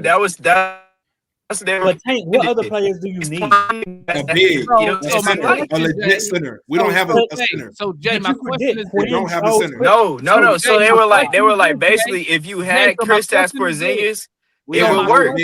Hold on. So my question is this: where is the pushback when people say that? And I can sit here and say, well, this head coach who's been here for 3 years, one of the highest paid head coaches, why are we on year 3 with this head coach and he still don't have his guys? That's a GM problem. No, it's not, because Quinn has say on the roster. He doesn't have final say. He doesn't have final say. When you paying a coach $8 million and your GM, listen, and your GM is Landry Fields or Ansi Sailor, okay? I'm gonna be honest. Landry Fields and Ansi are nobodies in the GM world. Okay, they're nobodies. They have limited connections. They're not big time. Quinn Snyder is making $8 million to coach this team. You telling me he is? And now this is if the owner really he be really saying he want to win. You telling me that on year 3 of this head coach, he's still missing personnel. He still hasn't went to the coach. Went to the GM or the owner and said, "You want me to win?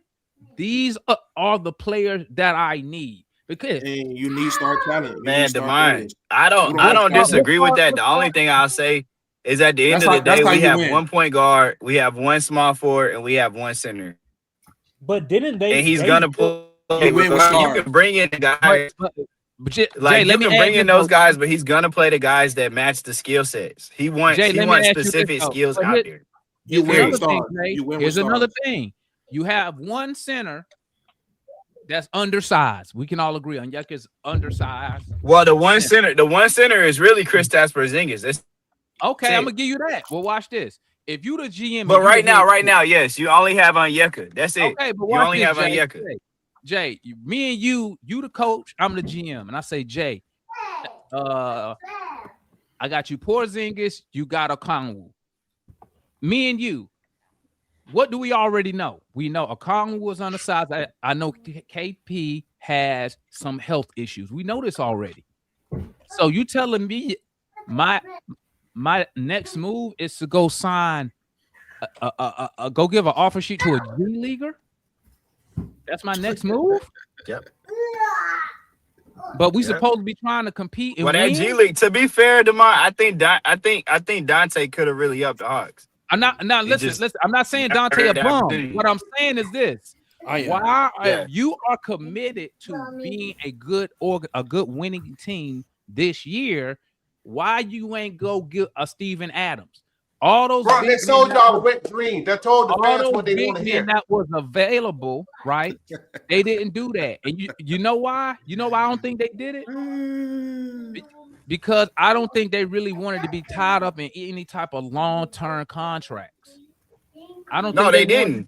But see, DeMar, they made that point on the podcast too. They said last year, to Foot's point, they traded long-term money for short-term contracts and flexibility. So right now, you have the perfect opportunity to be sellers.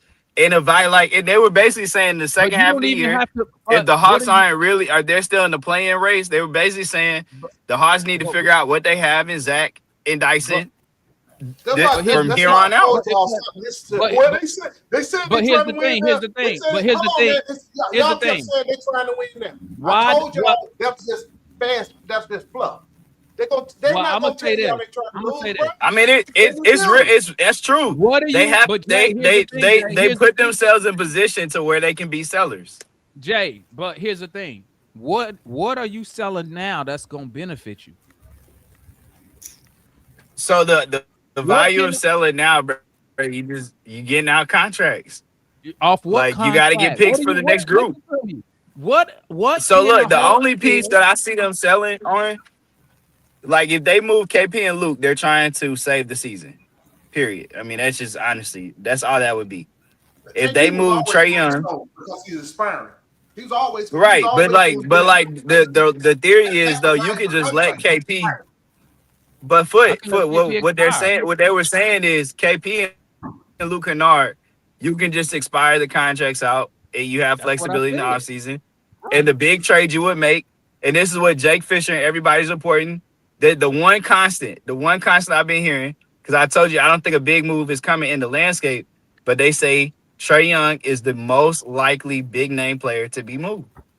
And here's the that thing. would be the trade. And here's the thing. Like I said, it would be the reason you don't move on from Trey right now is because you will get more in the off season for Trey Young after he opts in. You can't trade him now because you won't get nothing, because they're gonna be like, why would I give you an assets when this dude could just opt out and leave at the end of the season? So Trey not going to get moved until the off season. That's I agree with that. I agree. Yeah, anybody who follow the GM side of basketball, I think that is coming. I definitely think it's coming. Now here's the thing. I think. Hey, listen. This is last year, though. I told y'all. I said, listen. The Hawks. It's definitely his last year. The Hawks don't need to be sellers because there's nothing you can sell that's going to change the team into a winner right now. There's really nothing for you to sell. Even if you, but you don't sell. You don't sell for right now, Demond. Even if you trade for Anthony Davis, right now you locked in with AD for another 2 years. So that takes all your. Well, but Demond, you wouldn't be selling. Demond, you wouldn't be selling for Anthony Davis. That would be a buy move. You don't sell with the intent of trying to be good right now. I'm just saying, if with just moves in general, I said there's nothing for us to sell right now. There's really nothing. Well, I don't know if a team's offering you draft picks if a team comes to you and says, "Nah, no, you got great contracts. I'll give you a first round pick or two." You wouldn't sell? No. Okay, I'm just asking because that was an example they brought up. Hold on. Because they were saying they need to be looking at selling up to Onyeka Okongwu. No, I feel. You heard it here first. Don't be surprised if Onyeka's move. It was because those are the moves. That's what they were saying. You would sell everybody up to Onyeka. If I'm going to move somebody off this team at the deadline outside of a expiring, which is Luke Kennard, which is Porzingis. Only thing I probably entertain maybe is Double O, and I'm gonna tell you why. He on a great contract, okay, but the Hawks once again got to make a decision, which they should have figured this shit out in the offseason. Are you going to play Onyeka can he play the 4? If he can't play the 4, he really is no use for the Hawks. Because we need more length on the team. And I'm not saying Onyeka's a bad guy. I'm just looking at the physical aspect of the game. We getting killed on the boards. Onyeka is getting dominated down there because he's short. Does he help you if you move him to the 4 as a backup? Right? But outside of Onyeka, I'm not trading KP for bullshit. I'm not trading Kennard for bullshit. I will let them expire so I could slide that Dyson money over and stay under and stay out of make sure I'm nowhere close to the apron, because Dyson Daniels money next year can slide over in that Porzingis spot, Okay. So Also I gotta would count rather let Nas him money as well. expire than take on any contract 2 years or longer if it's not a player that can elevate the team right now. So at the deadline, I don't see really nothing for the Hawks to gain. I don't see it. You already good on the money because you got $40 million in expiring. Even your worst outcome, if you stand pat, your worst outcome is Hawks playing team, Trey opts in, but then when he opts in, that makes it he becomes valuable because now he's a $45 million expiring, right? That's when you say, hey, give me some player, some dude, but your main goal is to get draft assets because we know you're not you're not getting nowhere close to like a Luka, not Luka, the Gobert, the Bang deal. You're not gonna get nowhere close to that for Trey. If I'm being honest, what's good, Matt?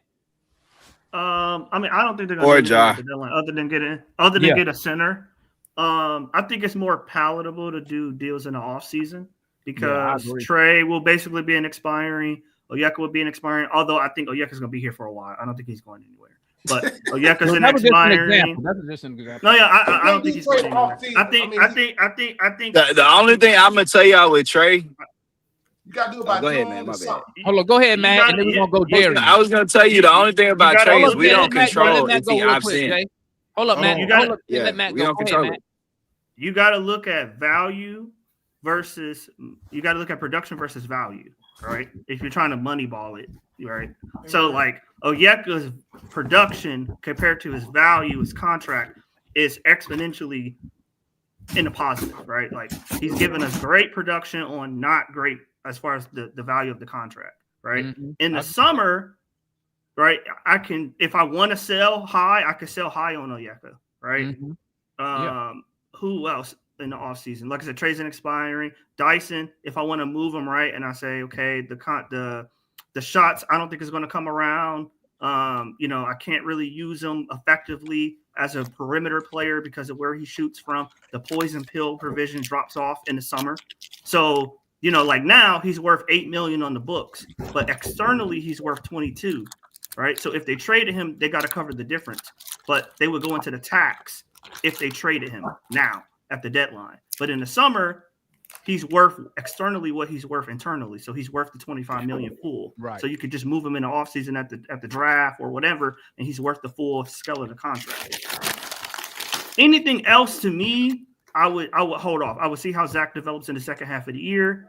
I would see how Asa develops in the second half of the year, and then I would kind of go from there. But as far as Trey, I think realistically, you're probably going to get maybe a rotation player and 2 picks. I think that's probably for me. If you trade Trey, I'm trying to get the best possible picks in the offseason. But from what I read what was written, like they really want a first round pick in 27 for Trey. Well, here's the thing: if you're gonna trade Trey, you gotta trade him this offseason. Don't wait till the deadline. Oh no! They would trade him in the offseason, but I'm saying they're looking. You're gonna move him. You can't wait till the offseason because you got to move him this summer. They want, but they're prioritizing a first round pick in 2027 for Trey because that will give them 4 first round picks over the next 2 years. You think it's value? You think it's value? You think it's value? You can't wait till the offseason trade. Yeah, June, you can. The beginning of June, he got to opt in to opt out. If he opt in, the only issue. He gonna opt in. Yeah, I think he gonna opt in too. Nobody gonna give him a long-term deal. I agree with that. Nobody gonna do the only issue, Damon, what I see long-term is if they do it like what's being written, you're basically hedging your next 5 years on Jalen Johnson staying healthy, Risacher developing, and 4 picks over the next 2 years. But I gotta trust that Auntie can draft. You also gotta trust and you also gotta trust. This is the hardest thing for the Hawks, Matt. Okay, and then I'm gonna go to Darian. The hardest part is this: It's not the drafting. It's the developing. That's your hardest part. That's your hardest part. We got to stop drafting dudes, right, on half-ass planning, right? Prime example, when you drafted John Collins. Hey, man, who got the dog in the background? That's me. Oh, that's Tank. That's not me. I don't got dog. Tank over there. I'm going to call animal people on Tank. Tank, feed him, Tank. Feed him, Tank. She wants to leave. Don't worry about it. She tired of hearing that Hawks bullshit. That's what she's saying. She's trying to get out of here. But no, what I was gonna say is this, man. You move, if you're gonna move Trey, you move him in the offseason. Okay, that's where you get all your leverage because we know he's gonna opt in. No team gonna give him $45 million over the next 5 because I know he gonna want his bread. Okay, and I know he probably think that he's a max player. And he not gonna take it. Ain't like somebody gonna come out. Hey, we'll give you $30 million. He ain't finna take that. Okay. When he opt in, the Hawks regain all leverage. Okay. You move him in. You take what you can get. But here's the thing, man. Oh, and back to the other point of the draft. Your main problem with the Hawks is you don't develop players, and you don't draft with a purpose. Right? That's not true. Okay. Here's my examples. When you drafted Zaccharie Risacher, right? What is his role on the team? So, like, when I say that, I mean this. When I'm looking at somebody and I'm drafting, when I pick this guy, I already know what his role gonna be on the team. I already know it. We want him to do A, B, C, and D and turn into this guy before you draft him, right? You don't think the Hawks did that with Zach? Well, here's the thing. Name me the last number 1 overall pick who got drafted and was on a minutes restriction and had 0 health issues. Hold on, but this number 1 pick is not that good though. I don't know about that, Tank. But here's the thing, Tank. He's not that good. Tank, here's my thing. He is not the level of the other number 1 picks. He's not on that level. Okay, See, but let me ask you the truth. Let me say this, though, Tank. Let me say this. One thing I don't do, I don't compare number 1 picks to other number 1 picks, and I'm gonna tell you why. Because it's all about your opportunity.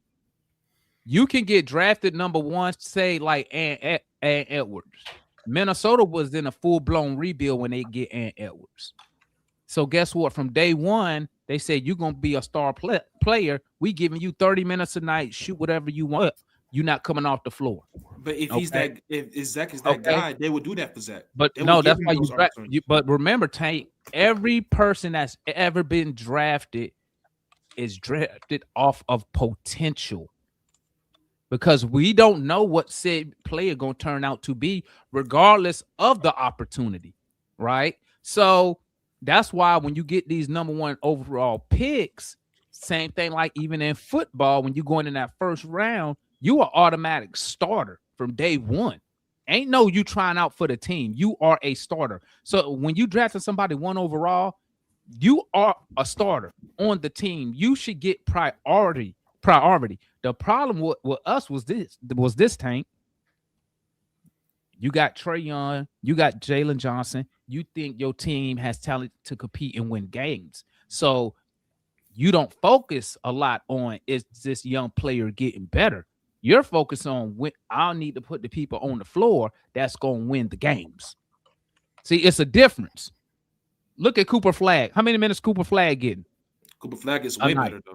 No, I didn't say that. I asked you how many minutes as a rookie is Cooper Flagg getting a night? 33. 33 minutes a night. But he's showing you he should be getting those minutes. Who do they run the offense through? Watch this. Listen to me, Tank. Zach has not showed you he should be getting. I disagree. I disagree with that. Yeah, I disagree with that, Tank. Listen to me. He hasn't showed it. Does Dallas run their offense through Cooper Flagg? Yes, they do. Yes, they do. Did Dallas try to turn Cooper Flagg into a point guard at the beginning of the year? Yes, they did. They did try that. Why? To get the ball in his hand to see where is he good at. Opportunity. But he's good to get those opportunities. That's what I'm trying to tell you. Hey, that's why Zach is not that good to get those opportunities that Cooper Flagg is getting. That's why you pick Tank. That's why you pick him number 1, because your scouting department looked at said player and said said player has certain skills and tangibles that we can bring here and polish it up and add more to, so he could become said player. It's all about opportunity. Just like Homeboy just said, Sidewalk said, Dylan Harper better than Zach. Here's the thing. And he's come off the bench. Here's the thing. I agree. But watch this, Tank. Do you know why he don't have the opportunity there? Because De'Aaron Fox. Okay, De'Aaron Fox. Okay, max money player. How many number 1 picks in their starting lineup? Castle, 2. You got Wemby. So where's the opportunity for Dylan Harper? But the limited action that Dylan Harper is getting, he is showing you he is. But that I already guy told you that. Tank. Zach has not shown. I agree with you. I said Dylan Harper is a better player than Zach coming into the league. I'll give you that. But guess what?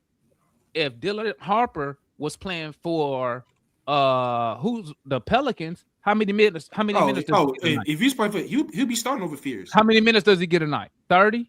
30, 35, probably 30. Once again, Tank. Opportunity. But he's good. That's the point you're not missing. You're missing that point.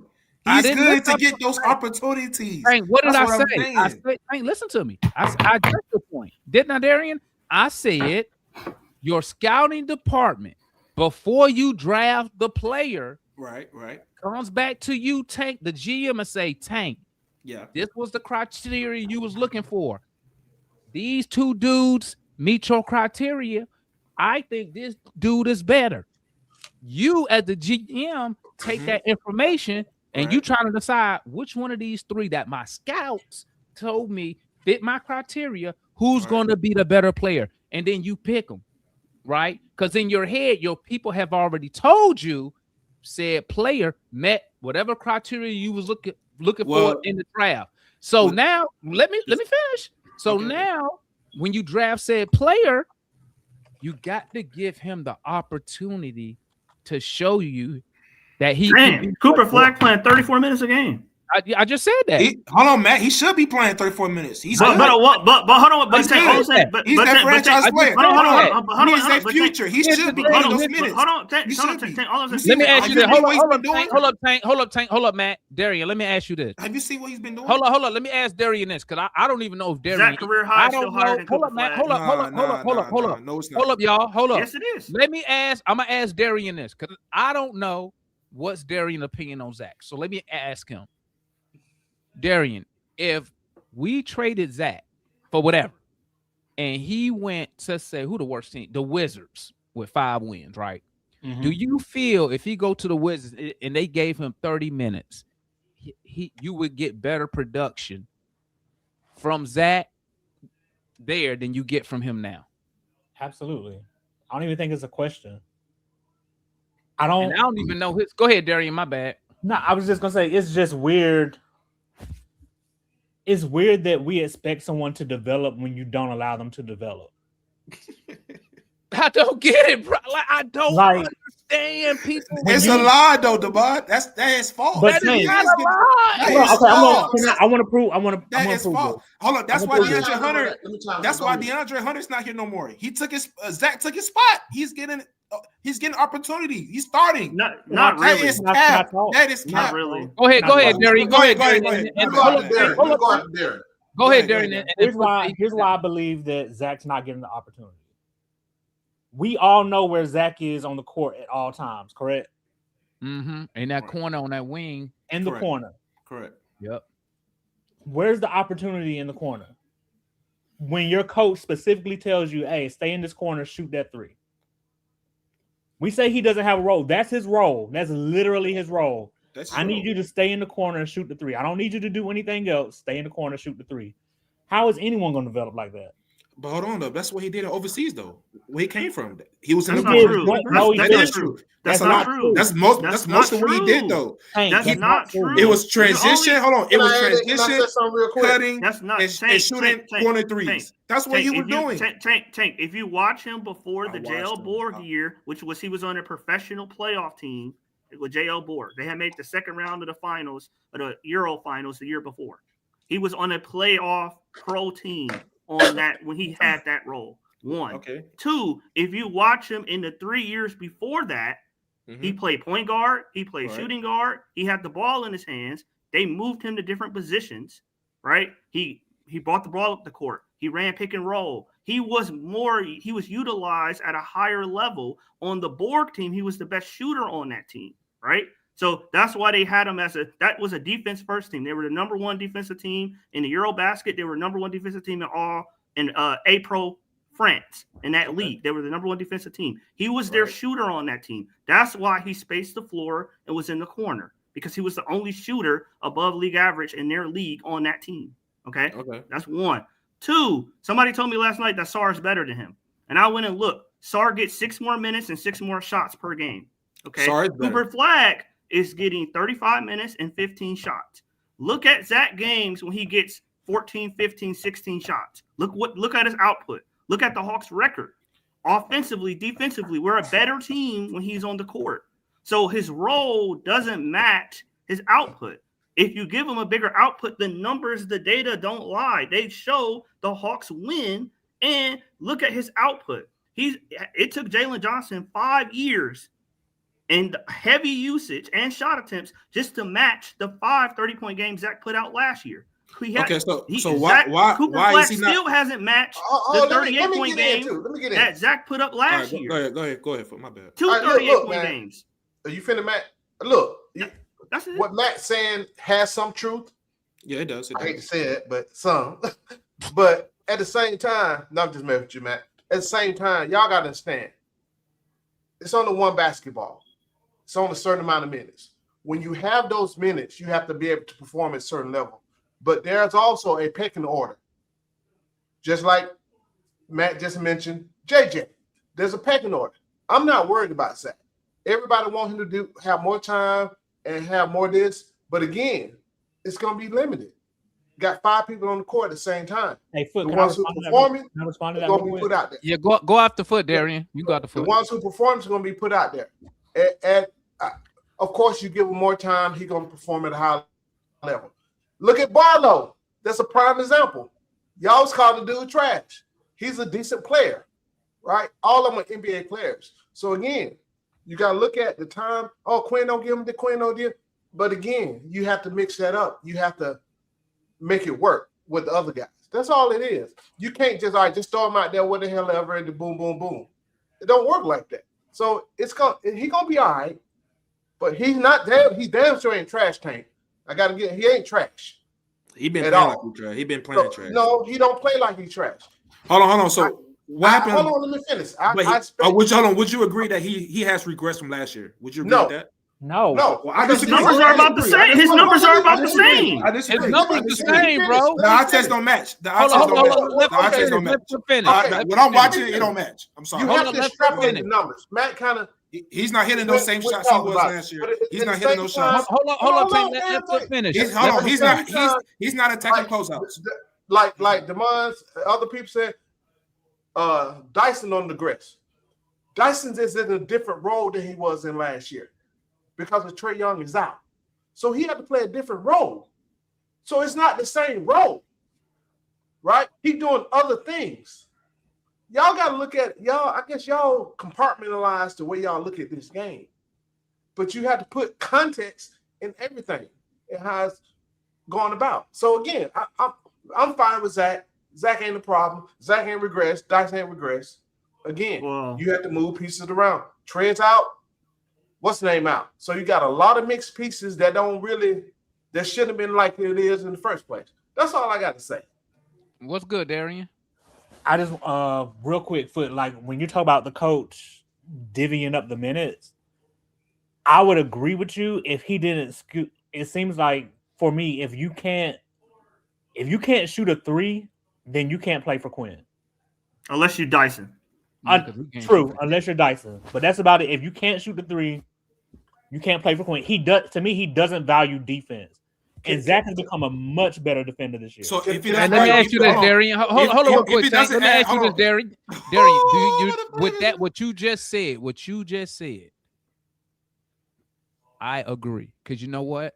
I think that's what you're seeing happening with Asa and Mohamed Gay.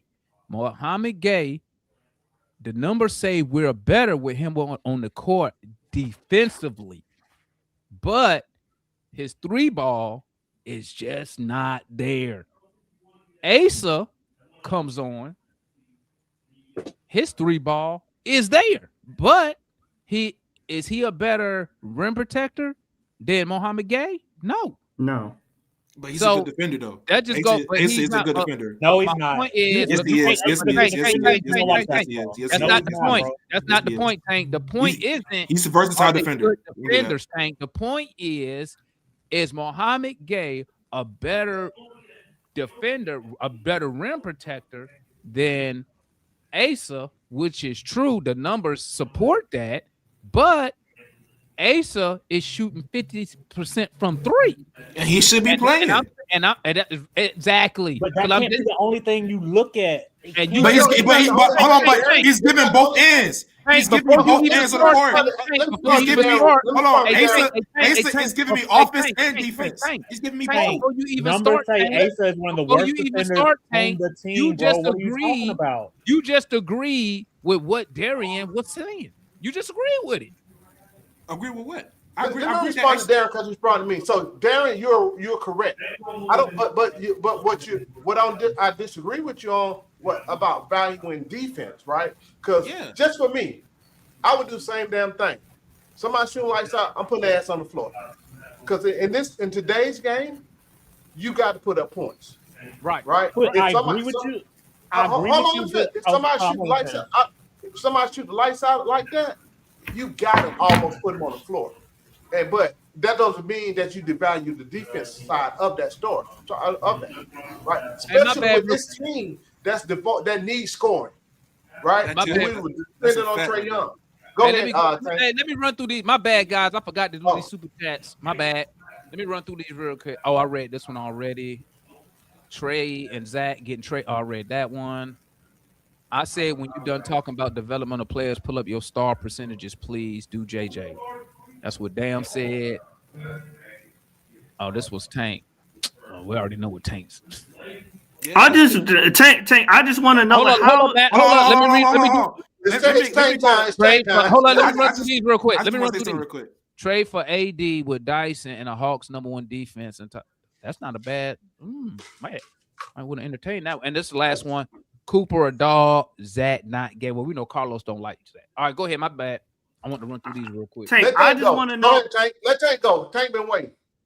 I just want to say, I know that y'all keep saying this notion that Quinn don't prioritize defense is capped, because why is Dyson in the game if he doesn't prioritize defense? He brings defense. So why is he getting allegedly? He doesn't.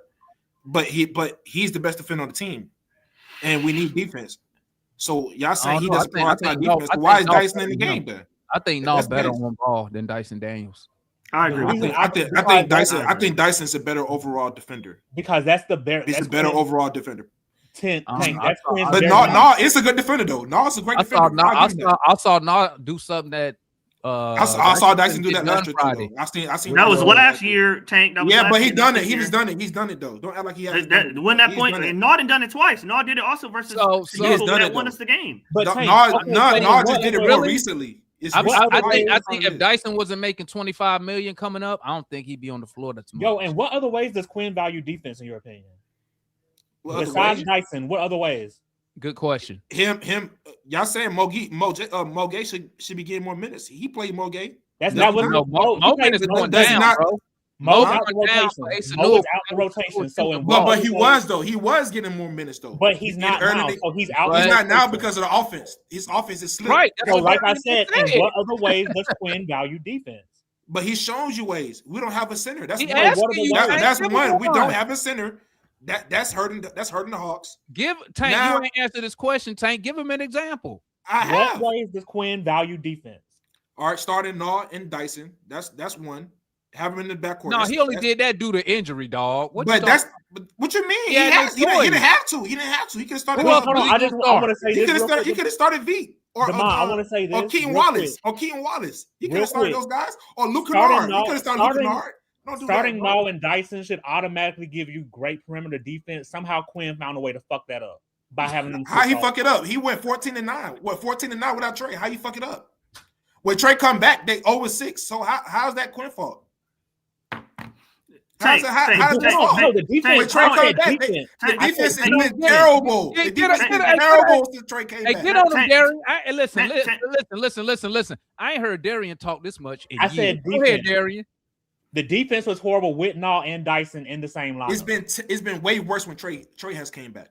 But that's not what I said. I said the way worse. Way worse. If you look at the none of y'all defensive can't if you look at the defensive Trey Young, if you look at the defensive rating, I'm talking about the defense though in general. I'm not talking about the Trey Young. So we can both agree that it's been bad. Yeah, it did get worse when Trey came back, but it's still bad. If you look at the defensive rating, it's been bad. But it's above average. It's average. Give any other coach Quinn and Dyson or Dyson and Nikhil, you think the defense is going to be bad? No, you give the coach a center, I think the defense will be way better. The defense was bad when KP was in. I centered that.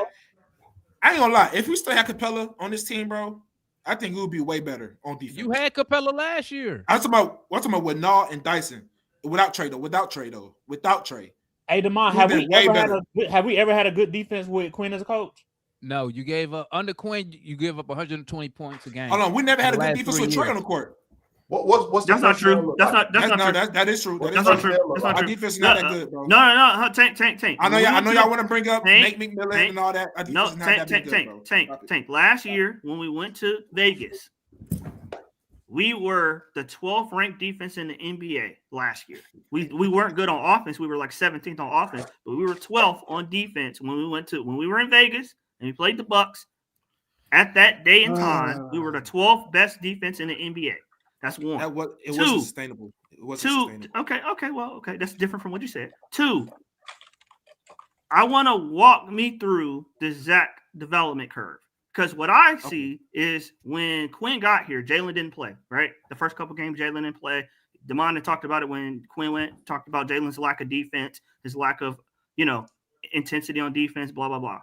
However, I saw Jalen role change. So when Quinn got here, he didn't play. Then he started to play a little bit. Then they started to use him in a dunker spot. They started to use him as a roller. They started to use him around the rim. Then his second year with Quinn here, which was Jalen Johnson's third year in the league, with DJ still here, his role increased again. He brought the ball up sometimes. He staggered with the bench. He was utilized in a different way than year 2. You saw the progression, right? Then his fourth year, which was last year, he got the ball more. They ran sets for him. They did things to get him more involved, right? And then you get this year and it all culminates together. My thing is with Zach, you don't see that same progression. You don't see that same trajectory, right? He doesn't stagger with the bench. He isn't involved as a ball handler in a pick and roll. He's not used in a dunker spot. He's not used as a cutter. So like the development curve that we did for Jalen is not the same for Zach. Yeah, because Jalen showed you that potential back then. But Jalen was allowed time. Jalen showed you that. Jalen was allowed to mess up. Zach's not. Yeah, because Zach don't have the talent like Jalen does. He doesn't have that type of talent. Zach is really a 3-and-D type player. I don't know why y'all guys can't. That's all he is. You guys want more than what he is. He's not that type of player. And it's okay. It's okay. He's not that. Tank, it took Jalen Johnson 5 years to reach some of the output Zach put up last year. Jalen has more versatility to his game than Zach does. Zach don't have that type of game, bro. Man. How do we know? How do we know? We've seen it. We're watching it. We're not watching. We are watching. We're witnessing it. So what does he do? Do you remember what Jalen looked like his first year? What does he do? Tank, what does he do? Way better than Zach. His first year. Tank, what does he do? No, yes, he does. He looks way better. He looks way better. No, way he more wasn't athletic. playing. No, Why you don't Way lie? better, way Don't better in lie. transition. Way better in No, he transition. didn't. Don't He lie. wasn't did even Don't not. lie, playing. my Yes, boy. he did. Yes, he is. Yes, He he did is. He not. wasn't even Oh, And playing, you remember, Tank. Bro, Zach is not that good, bro. Wait, I just can't accept it, bro. Bro, He's not that that. was so far ahead of He's not Jalen that Hurts. good. Hey, It's Tank, hey, crazy. Tank, hey, that, Tank. that Hold was on, so we passed. Tank, We hold up, didn't hold have up, Tank, hold Boozeless. up, We hold up, passed on Tank, hold up, Boozeless. Tank, hold up, Tank, hold You up, see Tank. Here's Boozeless the in thing. Chicago? Here's the thing, Tank, that I think you're missing. Okay. Nobody is saying Zach finna be this first team all NBA guy. No, What y'all we're saying he saying could be is, an hold up, all-star hold type up, hold player. up, He hold ain't up, no hold up, all-star hold type up. player, bro. What we're saying is before you decide to move on, give the man a legit shot so we can sit here and say as fans, you know what? Hey, they gave him the opportunity. Hey, it His didn't role, happen. Hold on, Tank. His Demond, role don't change. what do you want? His What role do you is want, the Zach? Hold on. exact What do you same. want to Zach? What do you want Zach to play like? Like what resemblance of a game? I you would want like, Zach I would to do? like, I would like, I would What like. type of game you want him to have? Well, here's a starter. I would like for the coach to say, Zach, you will not leave this floor. Excuse me. At the end of the game, you need to have at least 15 shots. You need to have 15 shots. So you just I want him want you to get. chuck I up want you to shots. get 15 shots. I want you to Jalen be show throwing some me shit that at you the can rim. score the. I want you Now, to I show trust me. Jalen's shot over Zach's shot. But hold up, Tank. Hold up. That's crazy you said that. Considering Yeah, that's that crazy. Hold It's up, not Tank, crazy. hold It's up. not crazy. It's crazy not. you said that considering Jalen Johnson first 3 years in the league, he shot. We're talking about right now, though. 30. Hold on. No. How you gonna compare year Jalen 5 Jalen to a Johnson year 2 shot Zach? sub 30% from Y'all three brought it up. first 3 years in the league. Was you gonna give up on him back then? You would have gave up on him back then?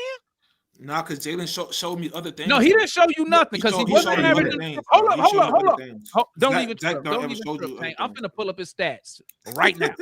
Hold up. We ain't even going. I ain't gonna. I'm Yeah, telling you, I mean, I thought, like I said, Jalen's more talented than Zach. I didn't say that, Tank. He's I more didn't talented. see you moving the goalpost because you trying to stand on your point. What I'm saying is this.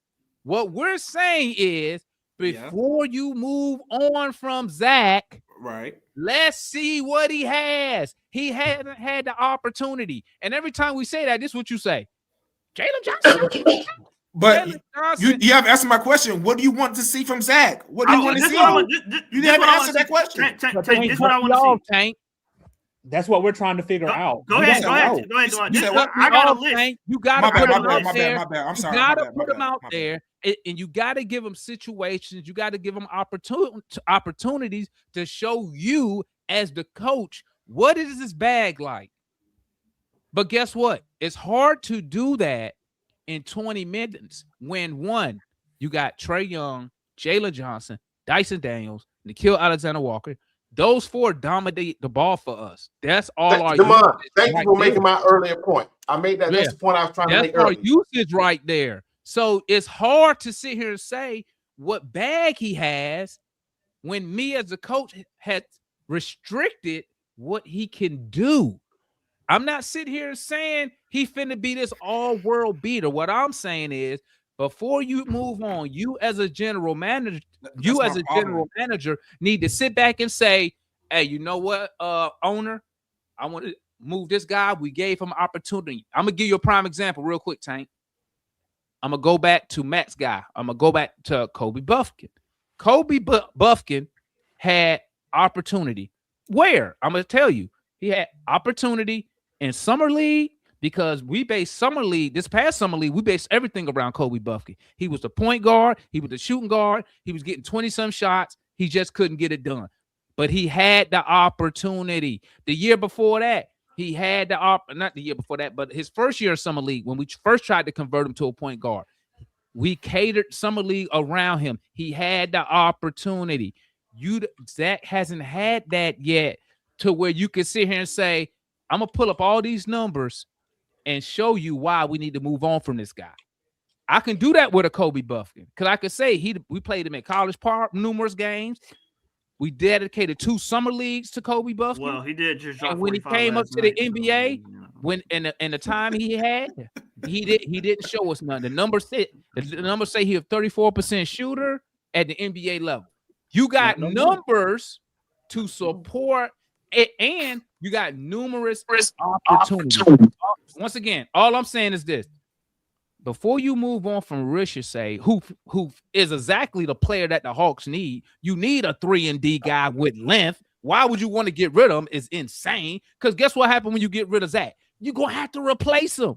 You're gonna have to get rid of Zach. Yeah, Hey, Damon, real quick. Don't get rid of Zach. Don't get rid of Zach. Real quick. There's a lot of those guys out there. Zach Hold on, ain't What going up, nowhere. Darian? Hold on. What up, Darian? Real quick. The fact that you laid out the pecking order and you have Dyson Daniels above Zach and trying to score the ball in that pecking order It's ludicrous. I mean, bro, I don't know any basketball guy who will put Dyson in that. And we just talk about scoring the ball. Why would you put him over Risacher when he's a better shooter? Because he And brings better- other better support player. He players. brings other Hold on, things hold like on. Because playmaker. Zach can't create his own shot. That's why. That's not true. He did it last. He can't do that. He said, Hold on, hold on, hold on. Bro, he said Matt, catch. Matt, He said Matt, catch. Matt, you He's better- a shooter. Let's He go said ahead. catch Let's and go ahead. shoot. Hold on. That's what he Hold on. Catch and shoot. That's all he is. That create your own shot, right? Let's go ahead and let's go and eliminate that. Because I've never seen an NBA guard or wing player who can't create a shot. It is very rare they can't create. An NBA level guy can't create. Bro, stop it. Let's keep it a buck. That's what I'm watching. Let's keep it a buck. Let's keep it a buck. Let's Well, keep it when a buck. Jeff right T here. was here, we Let's keep it a buck. definitely didn't have anyone to Let me create their own Let me shot. say, I don't want to keep making it Dyson versus Zach, right? But what I'm saying is this: as far and back what Darian was saying, in today's basketball, right? And I think it was Jay who said I only focus on threes. It's because if somebody let me know when I'm lying. My coach said he want the Atlanta Hawks to get up 43s a night. So if my coach want us to get up 43s a night, why do I have a guy out there who can't? I'm gonna say it like this: who is scared to even shoot the three? Because Now, of defense. as far as scoring the basketball, We ain't stopping now, nobody, now, Tank. when you want to talk about assists and But that's why rebounds, he's on the court though. Because Let's But do like this. Let's DeMond, do he's this, the bro. only guy in the rotation that can't shoot threes. So Okay. you're gonna get it from everybody else. Oh, you're gonna have to fit. I understand that. You're gonna have to fit. But when I think this is just me. I think Zaccharie Risacher will be a way better player when it's said and done than Dyson Daniels. I don't believe that Dyson Daniels. I don't know. Will ever be. You don't know. Okay, that's cool. Dyson been in the league for 4 years. He hasn't had 130. But I have when you're done, DeMond, I'll tell you why I don't know. Dyson more impactful. Dyson more impactful. No, well, let DeMond finish. I'll tell you why I don't know. And then I'll swing it around. I'll swing it around. Yeah, I'll tell you why I don't know. Oh, I hate ceiling. And that's cool. That's cool. That's cool. I just like I can say I don't think that that Zach will ever be able to get steals like Dyson Daniels. Okay, but here's the thing. Here's my overall thinking, and I'm gonna shut up. In my opinion, the Hawks should not sell on Zaccharie Risacher right now. I don't believe they should. I think they should continue. I encourage him to get more development, especially if we keep fading like we are right now. But now Dyson Daniels, let me swing something back around real quick. Okay. Dyson Daniels, I understand what he does, right? He's one of those guys to where he's on the court and he's like, okay, I can't shoot the ball like that. Let me try to find other way to score the ball. Let me try to help on the glass. Let me try to help on the assist. And we just talking offensive side of the ball, right? I understand that. But guys, we know on the offensive side of the ball with Dyson Daniels, you are playing 4-on-5. We have sat right here and watched the other team center guard our shooting guard. You're playing 4-on-5 basketball because even when they guard Dyson with the big, who's guarding Onyeka? Probably a 4, a 3 that's faster, more athletic because Onyeka not athletic like that. So it puts us at a disadvantage offensively. You know what I'm saying? And I'm gonna shut up because you're right, man. I'm an hour late for work, but it's cool. It's cool. I ain't gonna go trip. So the reason why I say I don't know about the ceiling thing is because I think if Dyson is a league average 3-point shooter, given everything else he can do on offense, with getting to the rim and making plays, he's like a borderline all-star at that point, right? And I don't necessarily, I'm not saying Zach can't get there, but I don't really see Zach bringing things like playmaking and whatnot. And I know Matt was sitting here trying to say, well, Zach did this and that's a lie. Zach played before he was at JL board. He played with the juniors of a pro team, which means he played with other U18s. That's what they do in Europe. They like a guy will be at Real Madrid, but he's not actually with the big team. The only dude that came in the league, like Alex Sarr, played for Real Madrid, but he didn't play for the real. Like he played for the juniors, the second division of Real Madrid. The only dude that actually played for Real Madrid was Luka. That's just the reality. I said he played. I said he played for the Pro 18 with JL Borg. I said before that, right? But on that team, Matt, he was not on the ball. He was primarily a spot up guy. That is true. For Tony Parker, that is true. That's not true for Tony. Okay, well, look, man, I'm not gonna argue with you on that one. I'm just telling you, I haven't seen at any level of basketball Zach really bring you the on-ball ability, and I'm not saying he can't do it. But like when y'all were talking about Jalen Johnson earlier, I knew Jalen Johnson was going to be good because I watched him in College Park. In fact, when I would go to my school's homecoming, we would be up at like 3 a.m. I'd be literally showing them College Park Skyhawk videos of Jalen Johnson flirting with triple doubles. And it tracks how you said DeMond Kobe Buffkin got opportunity in summer league and with College Park, but he just couldn't stay healthy. Now, going back to and his NBA numbers wasn't good, right? His NBA stuff wasn't good, but in the limited production that JJ got, he showed it. Right with Zach, that's ultimately the hindrance. He's not getting the true on. I don't know where he's gonna get the true on the ball reps in the NBA to get there. And that's why I said, Jay. That's why I said. That's all I'm saying. That's all I'm saying. Zach is the G League, and this is what I was saying, Jay. I said the worst thing about Zach is he got drafted by a team that really wasn't bottomed out. Where like Sarr getting how many minutes this year? 33 minutes this year because they bottomed out. They are true lottery team. We wasn't a true lottery team. Now if we didn't have Trey or Jalen, right, and we got the number one pick, it's a whole different ball game. Because Zach last year we were getting tons of minutes. And they will be running a lot of stuff through him. But like I said, we are not. I'm gonna tell you something else, Jay. Say we get the number one pick, number 2, number 3 pick. Guess what? We finna be like San Antonio just about. I agree. But like, let's say you drafted AJ DeBanson, I think you would probably move Zach to the bench. You don't have enough minutes, enough. Damn, I don't want to say. I'm just gonna say it. You don't have enough basketballs. Right? I know what you're saying to go around for everybody to develop into what we think that player should be. That's what I'm saying. You do, but not in. They're gonna comment DeMond. They're gonna kill me in the comment section because I'm gonna bring it up again, right? Because I've talked about it, but I don't think Trey is the problem. In the way people think, like his offensive output and production is great, but when he's here, he's pushing the guys that should be getting those on-ball opportunities or that development into positions that they're not very good at yet. Exactly. And guess what? Even without Trey, you know what's going to happen? What I think will happen, Jay? Jalen Johnson is going to do the same thing because he's ball dominant. But I think Jalen has a different kind of game because Jalen would give it up and give it. But that's besides the point. We're going down a rabbit hole. You know what I noticed? I think Zach was drafted and that's what I keep going back to that podcast. A lot of the decisions the Hawks have made over these past few years have been with Trey in mind.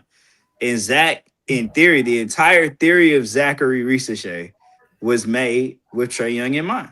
He wasn't brought here to become this on-ball player. Hey, it's a reason why Trey said, Trey told you what the Hawks approach was. Like their approach wasn't, we're going to take the best player available. He said Landry Fields, who has a terrible draft record, by the way. That's not true. Okay, I'm just gonna tell you. He said he put it out there. He said like the valuation for Landry Fields was I want to find the best role player for my team. I mean, that's just what it is. And I'm not saying Zach is bad. I think Zach can become a Michael Porter Jr. kind of player. And MPJ can get you 20, but he's not going to be. Jay, can we agree? Can we agree on this? As far as Zaccharie Richard said, can we agree on this? Him as a 3-and-D, his archetype. Can we all agree? The Hawks need that in the starting lineup. Yes, but like Damon, this is where I was gonna land the plane at, right? Go ahead, this is where I was gonna land the plane at. The Hawks really need to see what they have in Zach and Dyson, because by October they have to make a decision on Zach's 4th-year option. And that is for $17 That's not even a decision. No, but you don't know. You don't know. Is like the reason why I think the Hawks are floating Zach in trade rumors and why the reports are if they got the right package, because they don't really want to be the team that has to make the decision on do you want to get a guy that's scoring 10 points and give it, because that role that he's playing. You don't have to give a guy in that role $17 million. You don't have to give a shooting guard $25 million. That's shooting 13%. But what I'm getting at though, Matt, is Zach is more expendable to the long-term future than Dyson. That don't make how does that make sense? Hold on, Matt. Hold on.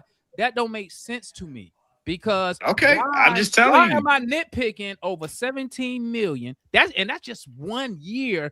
I just gave a guy $100 million over the next 4 years, who offensively has regressed. We can all as a shooter, only as a shooter. Like that, but that's what I'm saying though. Dyson does more things on the basketball court than Zach. You just say as a shooter, I'm gonna say he regressed offensively because his overall scoring is down. He have a different role. Even though he getting points, he's getting more assists though. Even though only one.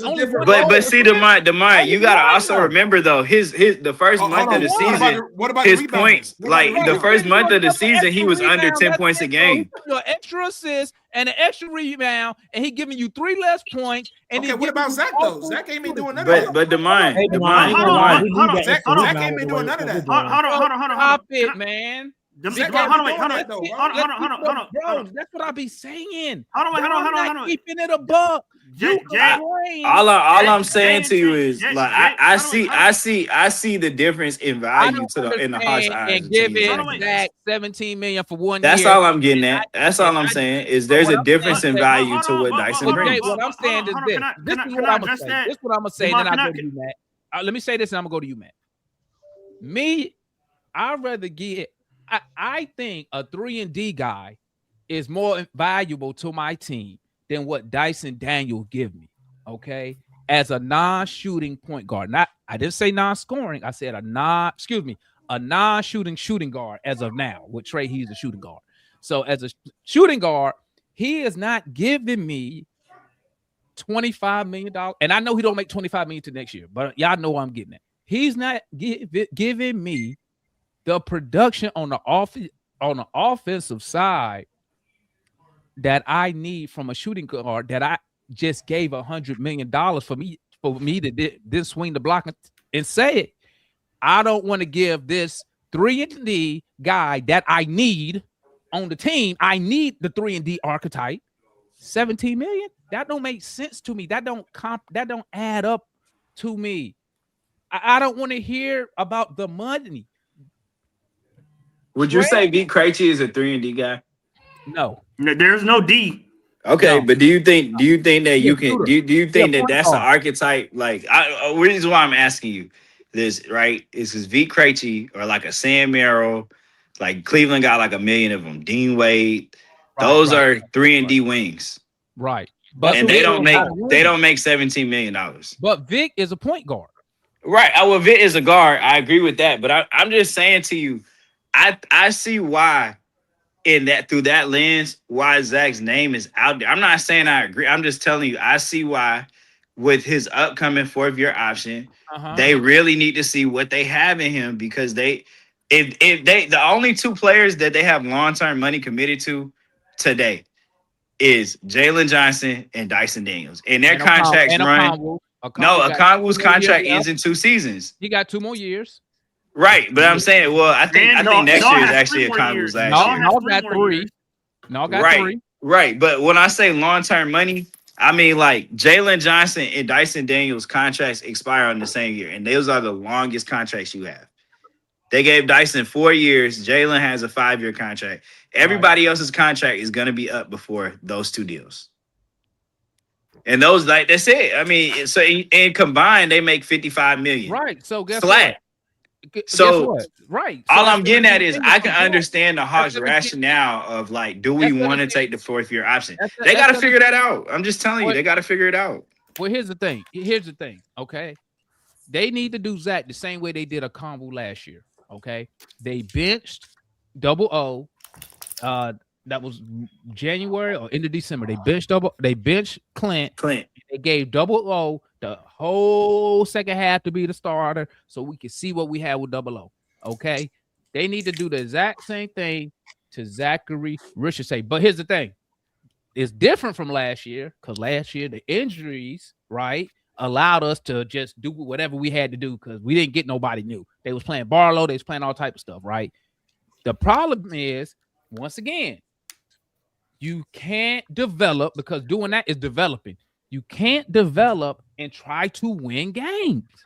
Bro, the podcast is saying that same thing. They said at the second half of the year, if you're still hovering in the playing race, the Hawks should not be afraid. That's exactly what they was talking about. Make sure you factor this of reducing Jalen and Trey's minutes so they can see exactly what they have in Zach and Dyson. They need to know. They need to know. And make sure you factor this in. And I don't know if they did on a podcast. You always got to factor in Tony Wrestler, because Tony Wrestler will come in and say, why are we not winning games? Mm-hmm. That's what he did. That's why Lloyd Pierce got fired, because we wasn't winning games, even though I don't think a lot of us thought we was going to do shit that year anyway. But man, Lloyd Pierce did not get fired for that. Lloyd Pierce got fired for the locker room stuff. No, he got fired because Tony Wrestler told Travis Slick to fire him. Man, do you know Lloyd Pierce was the same coach that went out there and said to the media with Trey, like when Steve Nash was calling out Trey Young, he's the same coach that said what Trey Young does is in basketball and was complaining that his own player was getting fouls. Yeah, Lloyd Pierce got fired because of the locker room stuff. They was talking about Cam Reddish, all kind of stuff, man. Lloyd Pierce got fired because the owner called Travis Slick. It's all. Oh wait. You know what? That too, but like we weren't performing. But he was he was not good in the locker room. And that was the year that they spent big on Bogey and Gallo and all those dudes. So yeah, you were supposed to be good. You were supposed to be good. But my main point is this. What you were saying earlier. Make sure people are factoring in Tony Wrestler. It's easy for us to sit here and say it, but guess what? If Auntie or whoever in charge, they the ones who got to answer the wrestler. And if wrestler say, hey, bro, I got you all these players. You supposed to be winning. What you mean we need to pull back to see what we got with that? What that mean? Does that mean we're going to win games or what?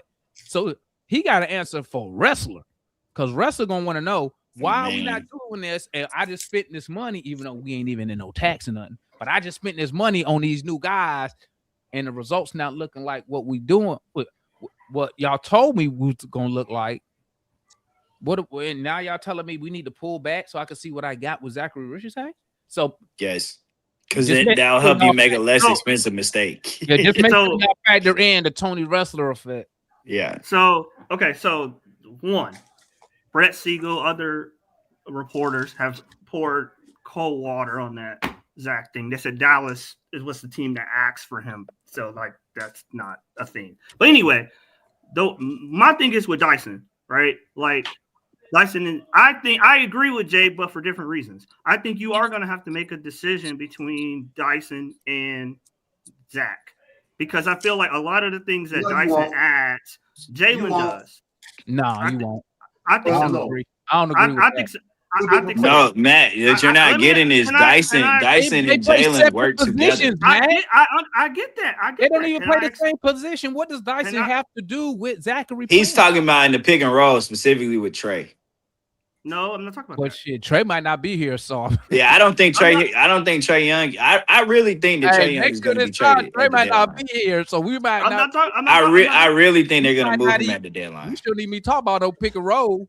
Definitely. I'm not talking unless you're going to pick and roll starting tonight. I'm not talking about that. I'm talking about Jalen Johnson and Jalen Johnson and Dyson, right? They do a lot of the same things, right? Well, Jalen upped the shooting, so he could shoot a little bit better than he did last year.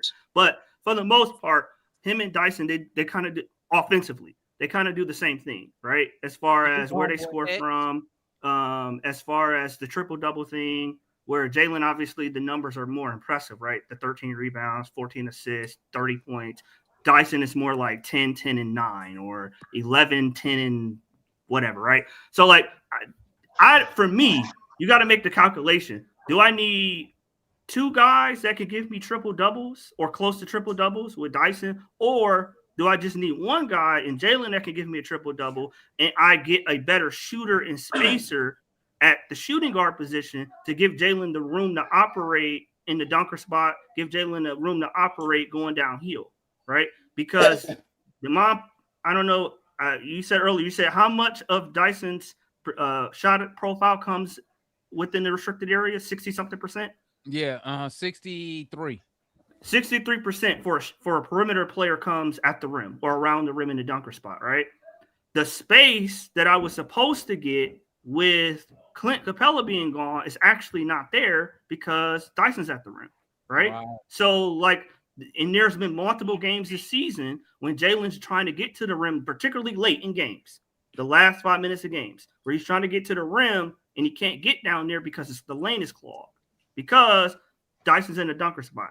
If you go back and watch the Chicago game, right, the game that we lost to Chicago, and Jalen was driving to the rim, the last play was for Jalen. Which game? The one where Dyson played, the one we gave up 152. We lost 152 to 150. That game, if you go back and watch the second to last possession, we ran a double drag for Jalen at the top of the key, right? He went down to the rim. Vucevic was on Dyson because this is a thing where centers guard Dyson, right? He turned around and blocked Jalen's shot, right? Grabbed the rebound, went down, and hit a corner 3. Right, so a 2-point game just became a 5-point game, and essentially we lost after that. We came back a little bit, came down to that last play with Kobe White and Zach. That wasn't a foul, but whatever. Essentially, that okay, all right. So look, right there, when you talking about that, it tells me you don't confuse the games because that was the game Dyson didn't play.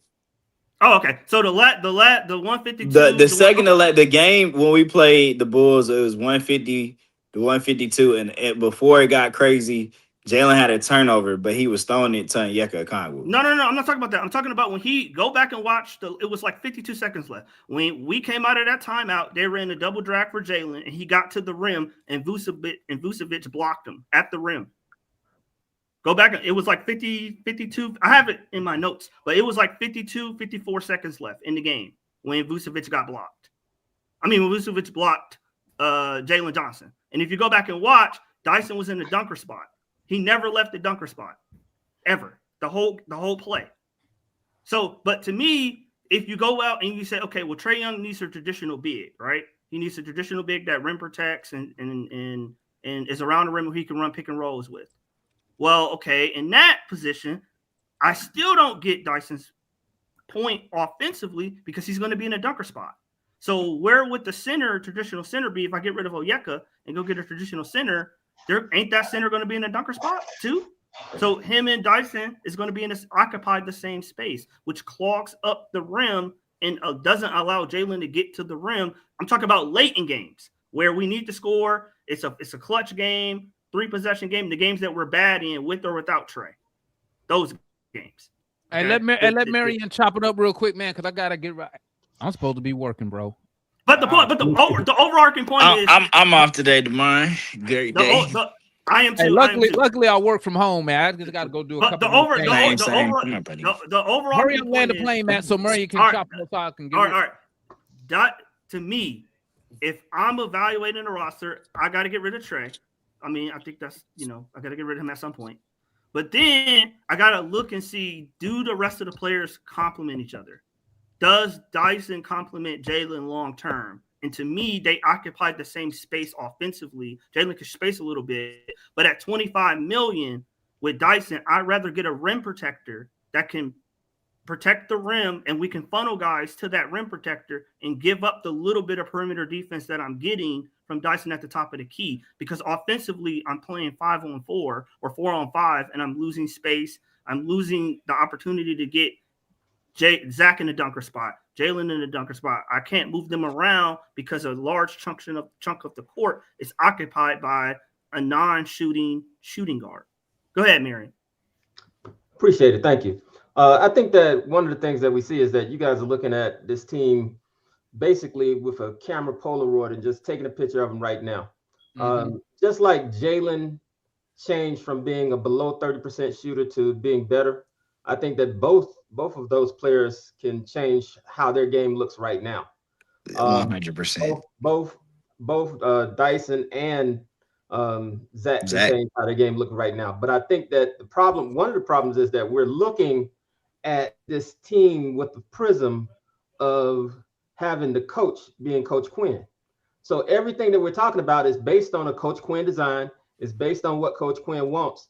And the truth be told, this team might not fit a Coach Quinn design. And I don't know if I'm willing to go further down that road, that rabbit hole of the Coach Quinn design, to see if it'll work or if it won't work. I'd rather have a coach who's been there before, who's done it before, and will probably look at this team and is able to put players in their best light.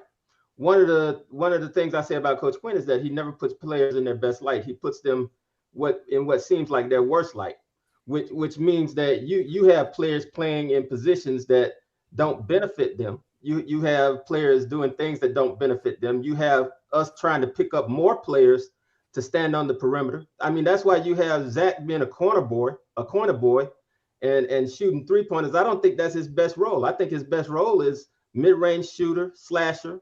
But if Coach Quinn is the coach, you'll never get to that. What you'll always have is him standing on the corner waiting on somebody to throw him the ball. And what you'll always have is his game being less than what it could be. So I think that the real start and the real change that the Hawks have to see first off is us getting away from this Coach Quinn prism and us getting to something that's a little better fit for us in terms of coaching.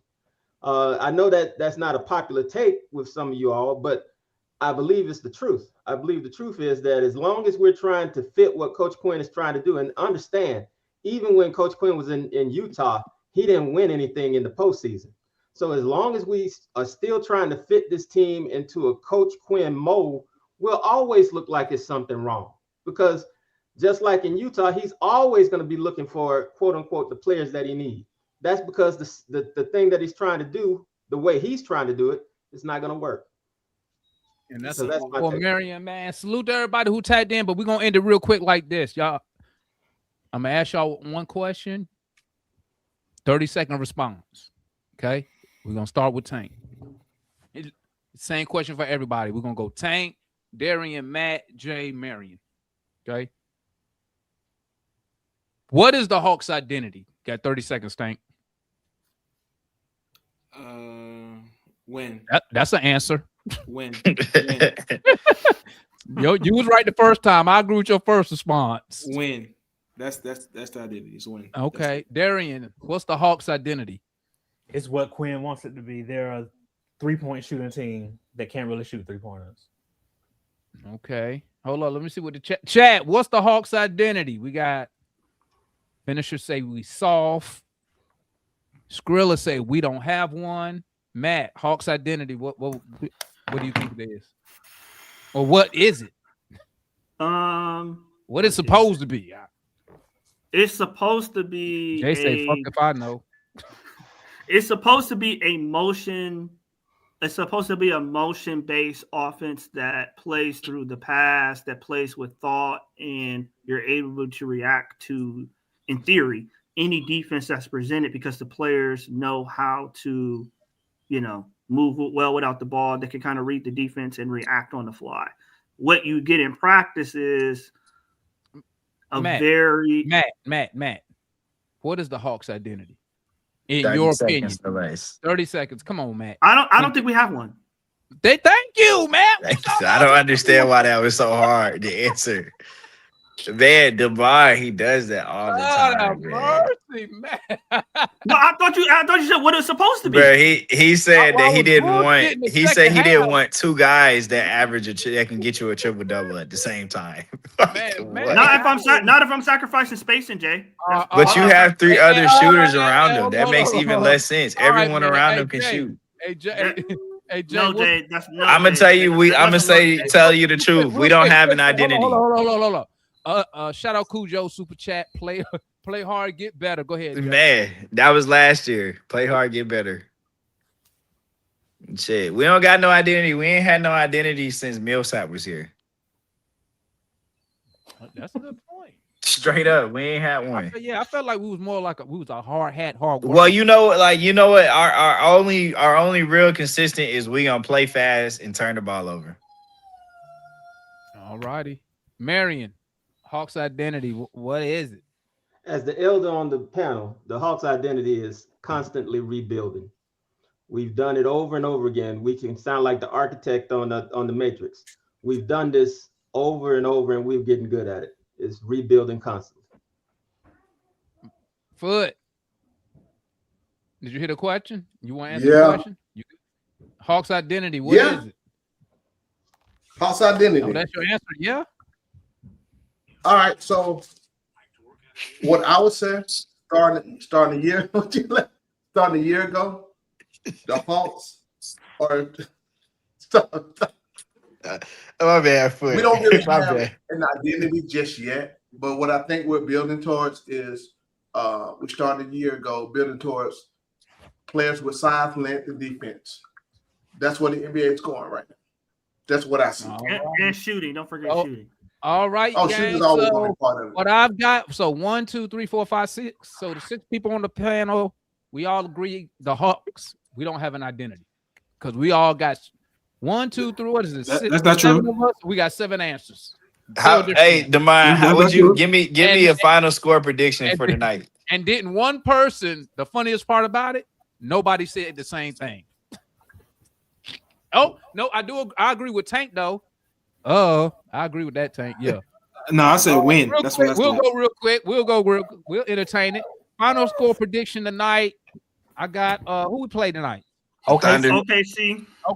No Jalen Johnson either. No Jalen. And Trey questionable.